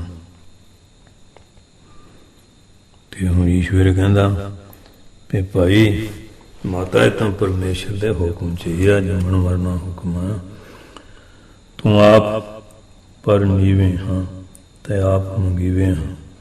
ਬਚੜੇ ਜੰਮਣਾ ਤੇਰੇ ਬੇਅਲ ਹੈ, ਵਿੱਚੋਂ ਤੇਰਾ ਇੱਕ ਮਰ ਵੰਜੇ ਹਾਂ ਪੁੱਤਰਵਤ, ਕਿਸੇ ਦਾ ਨਾ ਮਰੇ ਹਾਂ ਬੇਅਲ ਹੈ। ਉਸ ਵੇਲੇ ਈਸ਼ਵਰ ਚਤੁਰਭੁਜ ਕਹਿੰਦਾ, ਮਾਈ ਕਰਮਾਂ ਦਾ ਫਲ ਦੇਣ ਵਾਲਾ। ਹਾਂਜੀ ਜਿਹੋ ਜਿਹਾ ਕਰਮ ਕਰਦਾ ਉਹ ਜਿਹਾ ਫਲ ਦਿੰਦਾ। ਇਹ ਕਰਮਾਂ ਦੀ ਪ੍ਰੇਰਨਾ ਸੀ। ਹਾਂਜੀ ਦੋਸ਼ ਕਰਮਾਂ ਦਾ ਮੇਰਾ ਨਹੀਂ, ਮੈਨੂੰ ਦੋਸ਼ ਨਾ ਦੇ। ਫੇਰ ਮਾਈ ਕਰਮਾਂ ਨੂੰ ਦੋਸ਼ ਦੇਣ ਲੱਗੀ। ਕਰਮ ਦਾ ਮਾਨੀ ਦੇਵਤਾ ਆ ਕੇ ਖੜਾ ਹੋ ਗਿਆ। ਕਹਿੰਦਾ, ਮਾਈ ਤੇਰੇ ਪੁੱਤ ਨੂੰ ਠੀਕ ਮੈਂ ਮਾਰਿਆ, ਪਰ ਤੂੰ ਇਹ ਦੱਸ ਕਰਮਾਂ ਨੂੰ ਕਰਨ ਵਾਲਾ ਕੌਣ ਹੈ? ਕੋਟੇ ਕਰਮ ਕਿਹਨੇ ਕੀਤੇ? ਤੇਰਾ ਪੁੱਤ ਮਿਰਤੂ ਹੈ। ਮੈਂ ਮੁਖ ਤੋਂ ਨਿਕਲਿਆ। ਇਹ ਬਾਤ ਨਿਕਲੀ ਮੇਰੇ ਪੁੱਤਰ ਨੇ ਕੋਈ ਖੋਟਾ ਕੰਮ ਕੀਤਾ ਹੋਵੇ ਤੇ ਬ੍ਰਾਹਮਣ ਦੀ ਕੁਲ ਵਿੱਚ ਪੈਦਾ ਹੋ ਕੇ ਕੋਈ ਸੁੱਖ ਨਾ ਭੋਗ ਸਕੇ। ਕਰਮ ਦੇਵ ਤੋਂ ਉੱਤਰ ਦਿੱਤਾ, ਜਦ ਤੇਰੇ ਪੁੱਤ ਨੇ ਮਾੜੇ ਕੰਮ ਕੀਤੇ ਤਾਂ ਆਪਣੇ ਪੁੱਤਰ ਨੂੰ ਗਾਲੀਆਂ ਦੁਰਵਚਨ ਕਹਿ। ਤੇਰਾ ਮੈਂ ਖੋਟੇ ਕਰਮ ਨਾ ਕਰਦਾ, ਅਸੀਂ ਖੋਟਾ ਫਲ ਨਾ ਦਿੰਦੇ। ਨਾਰਾਇਣ ਨਿੰਦਸ ਕਾਇ ਭੁੱਲੀ ਗਵਾਰੀ, ਦੁਕਰ ਸੁਕਰ ਥਾਰੋ ਕਰਮਰੀ। ਲਿਖਿਆ ਲੇਖ ਨਾ ਮਿਟਦਾ, ਕਾਈ ਰੁਦਨ ਕੀਤੇ ਕਿਆ ਹੋਵੇ। ਹੁਕਮ ਸਾਹਿਬ ਦਾ ਮੰਨੇ ਨਹੀਂ, ਜਨਮ ਕਾਰਤ ਖੋਵੇ। ਸਾਹਿਬ ਆਪਣਾ ਪਾਣਾ ਕਰਦਾ, ਭਾਵੇਂ ਹੱਸੇ ਭਾਵੇਂ ਰੋਵੇ। ਸੰਤ ਦਾ ਸੁਹਾਣੀ ਨਹੀਂ ਮਿਟਦੀ, ਜੋ ਕਿਛ ਹੋਣੀ ਸੋ ਹੋਵੇ। ਜਿਹਦਾ ਨਾ ਹੋਣੀ ਹੈ ਉਹ ਹੋ ਕੇ ਰਹਿੰਦੀ ਹੈ। ਇਸ ਤਰ੍ਹਾਂ ਮਹਾਂਪੁਰਖ ਸੰਗਤਾਂ ਨੂੰ ਦ੍ਰਿਸ਼ਟਾਂਤ ਦੇ ਕੇ ਸਮਝਾਉਂਦੇ ਸੀ। ਆਤਮਾ ਗਿਆਨ ਦੀਆਂ ਗੱਲਾਂ ਵੀ ਦੱਸ ਦਿੰਦੇ ਸੀ। ਮਨ ਤੋਂ ਜੋਤ ਸਰੂਪ ਆਪਣਾ ਮੂਲ ਪਛਾਣ। ਸਾਖੀ ਸੁਣਾਉਂਦੇ ਸੀ। ਇੱਕ ਰਾਜੇ ਦੇ ਲੜਕੇ ਨੂੰ ਰਾਤ ਵੇਲੇ ਭੀਲ ਜੰਗਲੀ ਆਦਮੀ ਚੁੱਕ ਕੇ ਜੰਗਲ ਲੈ ਗਿਆ। ਆਪਣੇ ਬਾਲਕਾਂ ਨੂੰ ਪਾਲਣ ਲੱਗਾ। ਜਦ ਉਹ ਲੜਕਾ ਵੱਡਾ ਹੋਇਆ ਉਹ ਵੀ ਭੀਲਾਂ ਵਾਲੇ ਕੰਮ ਕਰਨ ਲੱਗ ਪਿਆ, ਜੀਵਨ ਨੂੰ ਮਾਰਨ ਲੱਗਾ। ਇੱਕ ਦਿਨ ਤੋਂ ਦੀ ਕੋਈ ਚੰਗਾ ਪੁਰਸ਼ ਲੰਘਿਆ, ਉਹਨੇ ਦੇਖਿਆ ਤੇ ਰਾਜੇ ਦਾ ਲੜਕਾ ਭੀਲਿਆਂ ਦੇ ਲੜਕਿਆਂ ਨਾਲ ਕੇ ਜੀਵ ਹੱਤਿਆ ਕਰ ਰਿਹਾ। ਉਸ ਮਨੁੱਖ ਨੇ ਰਾਜੇ ਲੜਕੇ ਨੂੰ ਚੰਗੀ ਤਰ੍ਹਾਂ ਸਮਝਾਇਆ, ਇਹ ਪੁੱਤਰ ਤੂੰ ਰਾਜ ਕਮਾ ਰਿਹਾ, ਭੀਲਾਂ ਦੀ ਸੰਗਤ ਤਿਆਗ ਕੇ ਨਗਰ 'ਚ ਪਹੁੰਚ, ਬੜਾ ਸੁਖੀ ਹੋਵੇਗਾ। ਲੜਕੇ ਨੇ ਮਨੁੱਖ ਦੇ ਵਜਨਾਂ ਪਰ ਨਿਸ਼ਚਾ ਕਰ ਲਿੱਤਾ। ਉਸੇ ਮਨੁੱਖ ਨੇ ਨਗਰ ਪਹੁੰਚ ਗਿਆ। ਰਾਤੋਂ ਰਾਤ ਪਿਤਾ ਨੂੰ ਮਿਲ ਕੇ ਬੜਾ ਸੁੱਖ ਪਾਇਆ। ਇਸ ਤਰ੍ਹਾਂ ਇਹ ਜੀਵ ਜਿਹੜਾ ਰਾਜ ਕਮਾ ਰਿਹਾ, ਭੇਦਵਾਦੀ ਰੂਪੀ ਭੀਲਾਂ ਦੀ ਸੰਗਤ ਕਰਨ ਕਰਕੇ ਇਹ ਅਗਿਆਨੀ ਹੋ ਰਿਹਾ, ਜਿਹਦੇ ਕਰਕੇ ਸੰਸਾਰ 'ਚ ਹਾਂਜੀ ਦੁੱਖ ਪੂਰਵਕ ਆਪਣਾ ਜੀਵਨ ਬਤੀਤ ਕਰ ਰਿਹਾ। ਫਿਰ ਪੂਰਬਲੇ ਪੁੰਨਾਂ ਦੇ ਪ੍ਰਤਾਪ ਕਰਕੇ ਕੋਈ ਬ੍ਰਹਮ ਨਿਸ਼ਠੀ ਬ੍ਰਹਮ ਸੂਤਰੀ ਮਹਾਂਪੁਰਖ ਗਿਆਨਵਾਨ ਧੰਨ ਧੰਨ ਬਾਬਾ ਕਰਮ ਸਿੰਘ ਬਾਬਾ ਸਿੰਘ ਜੀ ਵਰਗਾ ਮਹਾਂਪੁਰਖਾਂ ਦੇ ਮਿਲ ਜਾਏ, ਫਿਰ ਜਿਸ ਗੁਰੂ ਨੂੰ ਮਿਲ ਪਿਆ ਦਇਆ ਕਰਕੇ ਉਹ ਮਹਾਂਭਾਗ ਦਾ ਉਪਦੇਸ਼ ਦਿੱਤਾ, ਭਗਤਾ ਤੂੰ ਸੱਚ ਚਿਤ ਆਨੰਦ ਸਰੂਪ ਹੈ, ਆਪਣੇ ਸਰੂਪ ਨੂੰ ਜਾਣ ਲਿਆ, ਮਨ ਤੂੰ ਜੋਤ ਸਰੂਪ ਹੈ, ਆਪਣਾ ਮੂਲ ਪਛਾਣ। ਜਦੋਂ ਜੀਵ ਨੇ ਸਤਿਗੁਰਾਂ ਦੇ ਬਚਨਾਂ ਦੇ ਵਿਸ਼ਵਾਸ ਕਰਕੇ ਆਪਣੇ ਸੱਚ ਨਾਲ ਸਰੂਪ ਮੰਨ ਕੇ ਆਪਣੀ ਆਤਮਾ ਨੂੰ ਪਛਾਣਿਆ, ਸੁਖ ਪਾਇਆ। ਇਸ ਕਰਕੇ ਮਨ ਤੋਂ ਜੋਤ ਸਰੂਪ ਆਪਣਾ ਮੂਲ ਪਛਾਣ। ਇਸ ਤਰ੍ਹਾਂ ਬਾਬਾ ਜੀ ਬਿਆੰਤ ਦ੍ਰਿਸ਼ਟਾਂਤ ਦੇ ਕੇ ਸਮਝਾਉਂਦੇ ਸੀ। ਜਿਵੇਂ ਉਹ ਜ਼ਿਮੀਂਦਾਰ ਪੱਕੇ ਖੇਤ ਕਟਾ ਰਿਹਾ ਹੈ, ਥੋੜ੍ਹਾ ਜਿਹਾ ਰਹਿ ਗਿਆ, ਮਜ਼ਦੂਰਾਂ ਨੂੰ ਕਹਿੰਦਾ ਛੇਤੀ ਕਣਕ ਵੱਢ ਦਿਓ, ਸੰਧਿਆ ਨਾ ਪੈ ਜਾ। ਉਹ ਖੇਤ 'ਚ ਇੱਕ ਸ਼ੇਰ ਦਾ ਬੱਚਾ ਛਿਪਿਆ ਸੀ, ਉਹ ਗੱਲ ਸੁਣ ਲਈ। ਸ਼ੇਰ ਦਾ ਬੱਚਾ ਹਾਂਜੀ ਵਿਚਾਰਦਾ ਸੰਧਿਆ ਕੋਈ ਬੜੀ ਚੀਜ਼ ਹੋਣੀ ਹੈ, ਜਿੱਦੋਂ ਲੋਕ ਡਰਦੇ। ਹਾਂਜੀ ਸੰਧਿਆ ਦੇ ਨਾਲ ਛੇਤੀ ਹੀ ਕਣਕ ਵੱਢ ਰਿਹਾ। ਸੰਧਿਆ ਹੋ ਗਈ, ਮਜ਼ਦੂਰ ਜ਼ਿਮੀਂਦਾਰ ਘਰ ਚਲੇ ਗਏ, ਸ਼ੇਰ ਦਾ ਚੌਥੇ ਛਿਪਿਆ ਰਿਹਾ। ਉਸ ਦਿਨ ਉੱਥੋਂ ਇੱਕ ਘੁਮਾਰ ਦਾ ਖੋਤਾ ਗਵਾਚ ਗਿਆ। ਉਹਨੂੰ ਢੂੰਡਦਾ ਜਲੇ ਰਾਤ ਉੱਠਿਆ, ਘੁਮਿਆਰ ਨੇ ਹਰੇਰੇ ਕਰਕੇ ਪ੍ਰਤੀਤ ਹੋਇਆ ਮੇਰਾ ਖੋਤਾ ਛਿਪਿਆ। ਘੁਮਾਰ ਨੇ ਸ਼ੇਰ ਦੇ ਵਿੱਚ ਦੋ ਛੋਟੇ ਮਾਰੇ, ਗਲ 'ਚ ਰੱਸਾ ਪਾਇਆ, ਆਪਣੀ ਝੌਂਪੜੀ ਲੈ ਕਿੱਲੇ ਨਾਲ ਬੰਨ੍ਹਤਾ। ਸ਼ੇਰ ਦੇ ਵਿੱਚ ਮਨ ਸਮਝਿਆ ਇਹ ਸੰਧਿਆ ਹੈ। ਪ੍ਰਭਾਤ ਵੇਲਾ ਹੋਇਆ, ਉਹ ਸ਼ੇਰ ਦੇ ਬੱਚੇ ਉੱਪਰ ਇੱਟਾਂ ਲੱਦ ਕੇ ਹੋਰ ਖੋਤਿਆਂ ਨੂੰ ਤੁਰ ਪਿਆ। ਜਾਂਦਿਆਂ ਰਸਤੇ 'ਚ ਇੱਕ ਹੋਰ ਸ਼ੇਰ ਮਿਲਿਆ। ਉਹ ਸ਼ੇਰ ਜੇ ਬੱਚੇ ਨੂੰ ਦੇਖ ਕੇ ਕਹਿਣ ਲੱਗਾ, ਪਿਆਰੇ ਤੂੰ ਸ਼ੇਰ ਦਾ ਬੱਚਾ ਖੋਤਿਆਂ ਨਾਲ ਮਿਲ ਕੇ ਆਪਦੀਆਂ ਇੱਟਾਂ ਢੋਂਦਾ ਫਿਰਦਾ। ਸ਼ੇਰ ਦੇ ਬੱਚੇ ਨੇ ਕਿਹਾ, ਨੱਸ ਜਾ, ਕਿਉਂ? ਸੰਧਿਆ ਬੜੀ ਬਲ ਵਾਲੀ, ਉਹਨੇ ਮੈਨੂੰ ਦਬਾ ਲਿਆ। ਪਤਾ ਤੈਨੂੰ ਵੀ ਦਬਾ ਲਿਆ। ਸ਼ੇਰ ਨੇ ਇੱਕਦਮ ਮੂਰਖ ਹੈ, ਹਨੇਰੇ ਦਾ ਨਾਮ ਸੰਧਿਆ। ਸੰਧਿਆ ਤੇਰੇ ਨੂੰ ਬਲ ਵਾਲੀ ਨਹੀਂ, ਨਾ ਕੋਈ ਸੰਧਿਆ ਜਾਨਵਰ ਆ, ਤੇਰੇ ਸਕਲਪ ਦੀ ਬਣਾਈ ਹੋਈ ਬਲਾ ਆ।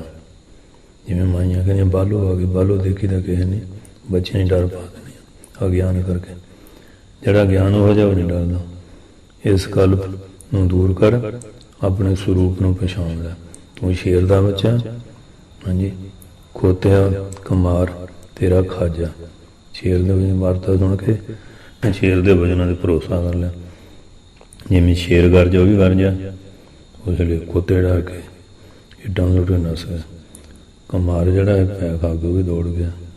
ਸ਼ੇਰ ਦਾ ਬੱਚਾ ਸ਼ੇਰ ਨੂੰ ਮਿਲਣ ਕਰਕੇ ਫਿਰ ਜੰਗਲ ਰਹਿਣ ਲੱਗਾ।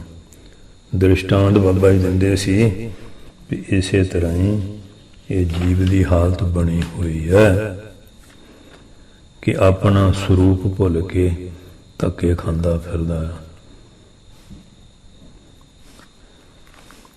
ਸੇ ਸਾਬਤੀ ਦੇ ਨਾਲ ਦੇਖ ਪਿਆਰੇ, ਜਾਣ ਬੁੱਝ ਕੇ ਭੁੱਲਿਆ ਜਾਵਣਾ ਹੈ। ਸਿੰਘ ਹੋਏ ਕੇ ਬੰਧ ਤੰਦ ਕੱਚੀ, ਬਲ ਆਪਣਾ ਆਪ ਭੁਲਾਵਣਾ ਹੈ।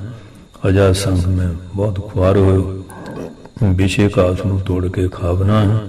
ਲਗਾ ਸੰਗ ਦਾ ਰੰਗ ਨਿਸੰਗ ਮੂੰਹ, ਭੁੱਲ ਬ੍ਰਹਮ ਤੇ ਜੀਵ ਕਹਾਵਣਾ ਹੈ।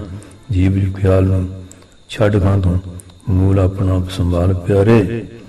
ਗਿਆ ਕੁਛ ਨਹੀਂ ਰੱਤੀ ਕੱਖ ਤੇਰਾ, ਤੇਰੇ ਪਾਸ ਹੈ ਆਪਣਾ ਲਾਲ ਪਿਆਰੇ।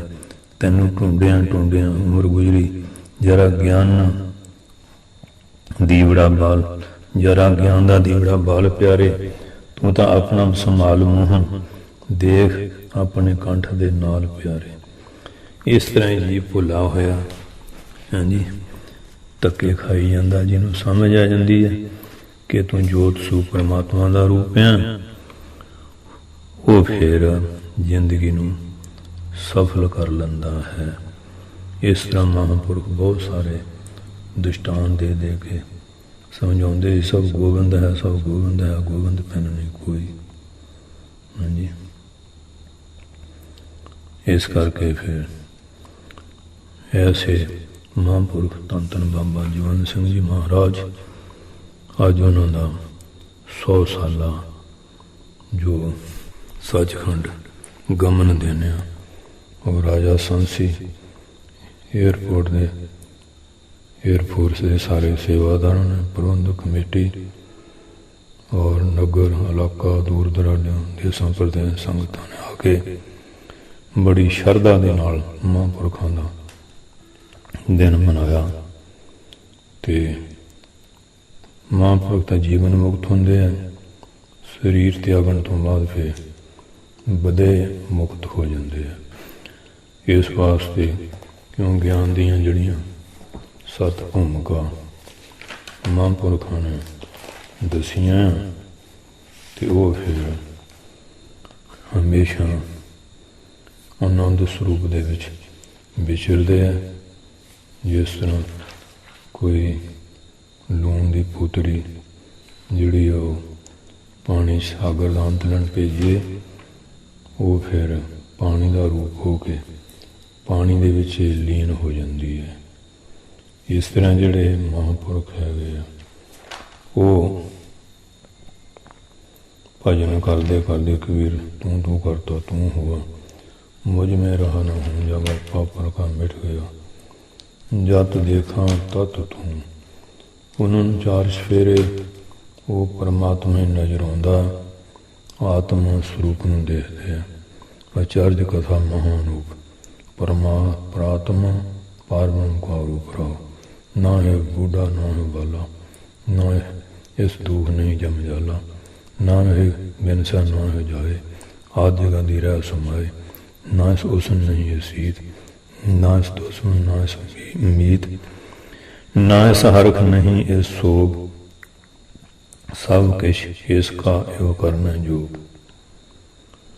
इस करके बालक बूढ़ा जो न तरना जाहे कदा ते जन्म न मरना जहाँ को भूख प्यास न थोरी ये बिसरे ते वै दुख कोरी।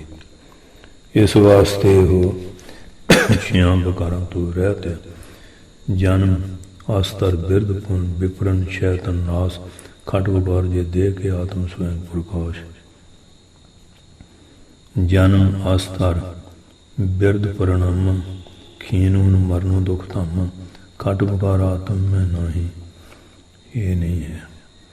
इस वास्ते वो तो सदा आनंद स्वरूप लेंदे खट बुकार जन्म जन्मन हर मरण मरण ये शरीर के दोनों वर्ण क्षुदा त्रिखा दोए प्राणन केर हर सुख मन के जोग हेर।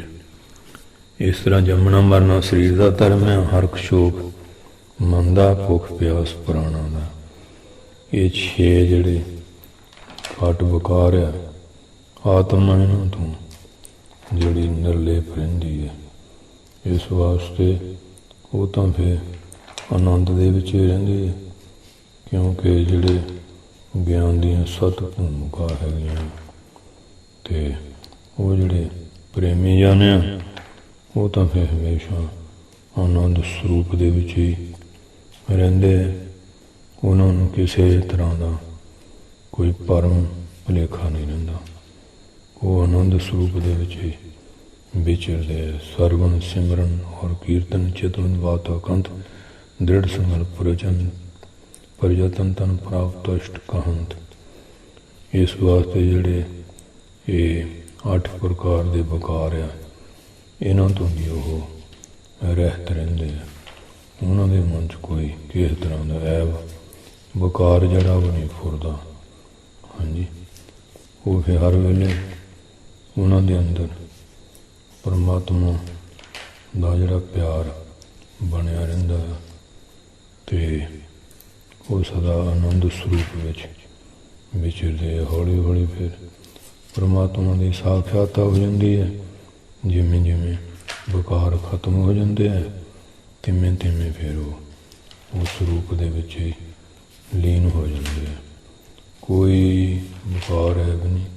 धन धन बाबा जवंत सिंह जी महाराज हाँ जी ਤੇ ਸੰਸਾਰ ਤੇ ਆਏ, ਜਿੰਨੇ ਉਹਨਾਂ ਨੂੰ ਆਗਿਆ ਅਕਾਲ ਪੁਰਖ ਦੀ ਸੀ ਉਹਦੇ ਮੁਤਾਬਕ ਉਹਨਾਂ ਨੇ ਸੰਗਤਾਂ ਨੂੰ ਨਾਮ ਬਾਣੀ ਦੇ ਨਾਲ ਜੋੜਿਆ।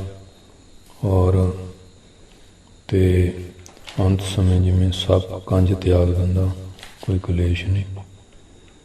ਇਸ ਤਰ੍ਹਾਂ ਜਿਵੇਂ ਹਾਥੀ ਮਾਲਾ ਨੂੰ ਤਿਆਗ ਦਿੰਦਾ, ਉਹਨਾਂ ਕੋਲ ਕਲੇਸ਼ ਨਹੀਂ ਨਾ ਹੁੰਦਾ।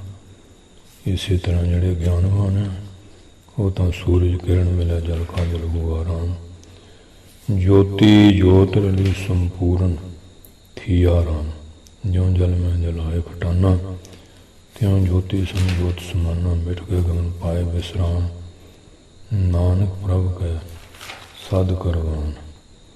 ਇਸ ਵਾਸਤੇ ਉਹਨਾਂ ਨੇ ਫਿਰ ਆਤਮਾ ਗਿਆਨ ਦੀ ਅਵਸਥਾ ਨੂੰ ਪਾ ਲਿਆ।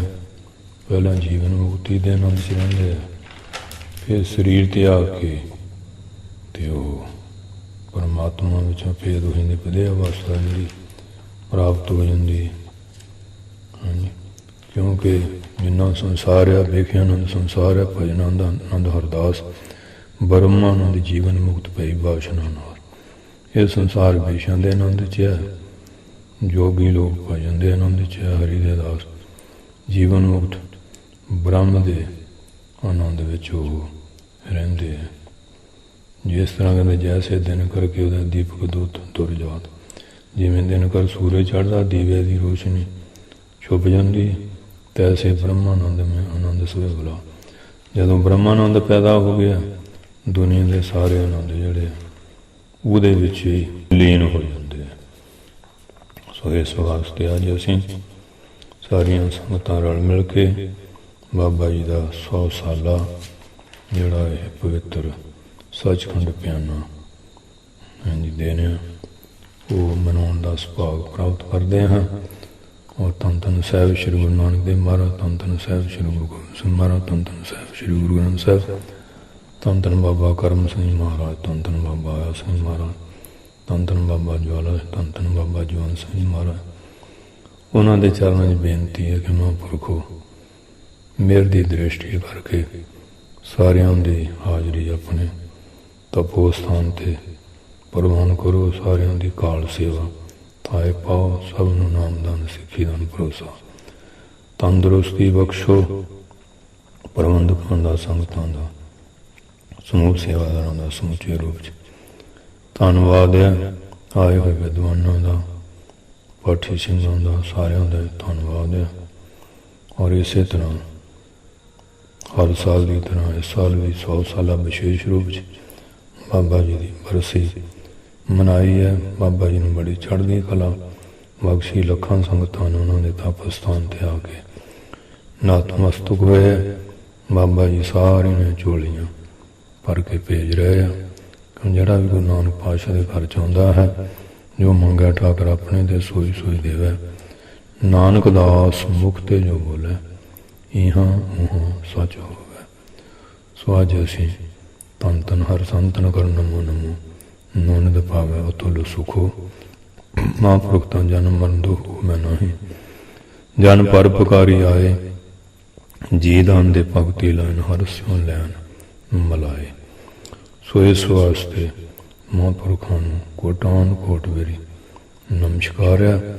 ਉਹਨੀ ਕਿਰਪਾ ਕਰਕੇ ਆਪਣੇ ਪਵਿੱਤਰ ਤਪ ਸਥਾਨ ਦੇ ਦਰਸ਼ਨ ਕਰਾਏ, ਸੰਗਤਾਂ ਦੇ ਦਰਸ਼ਨ ਹੋਏ। ਹਮਾਰੇ ਪੰਥ ਵਿੱਚ ਏਕਤਾ, ਇਤਫਾਕ, ਪਿਆਰ, ਚੜ੍ਹਦੀ ਕਲਾ ਬਖਸ਼ਿਸ਼ ਕਰਨ। ਐਸੇ ਮਹਾਂਪੁਰਖਾਂ ਨੂੰ ਸੰਸਾਰ 'ਤੇ ਹਮੇਸ਼ਾ ਪਰਮਾਤਮਾ ਭੇਜਦੇ ਰਹਿਣ, ਤਾਂ ਜੋ ਭੁੱਲੀਆਂ ਭਟਕੀਆਂ ਸੰਗਤਾਂ ਨੂੰ ਨਾਮ ਬਾਣੀ ਨਾਲ ਜੋੜ ਕੇ ਸਾਰੇ ਸੰਸਾਰ ਦਾ ਭਲਾ ਕਰਦੇ ਰਹਿਣ। ਜਗਤ ਜਲੰਧਰ ਰੱਖ ਲੈ ਆਪਣੀ ਕਿਰਪਾ ਤਾਰ, ਜਿਤ ਦੁਆਰੇ ਉਭਰੇ ਤਿੱਤੇ ਲਿਹੋ ਵਾਰ। ਇੰਨੀਆਂ ਬੇਨਤੀਆਂ ਪ੍ਰਵਾਨ ਕਰਨੀਆਂ। ਵਾਹਿਗੁਰੂ ਜੀ ਕਾ ਖਾਲਸਾ, ਵਾਹਿਗੁਰੂ ਜੀ ਕੀ ਫਤਿਹ।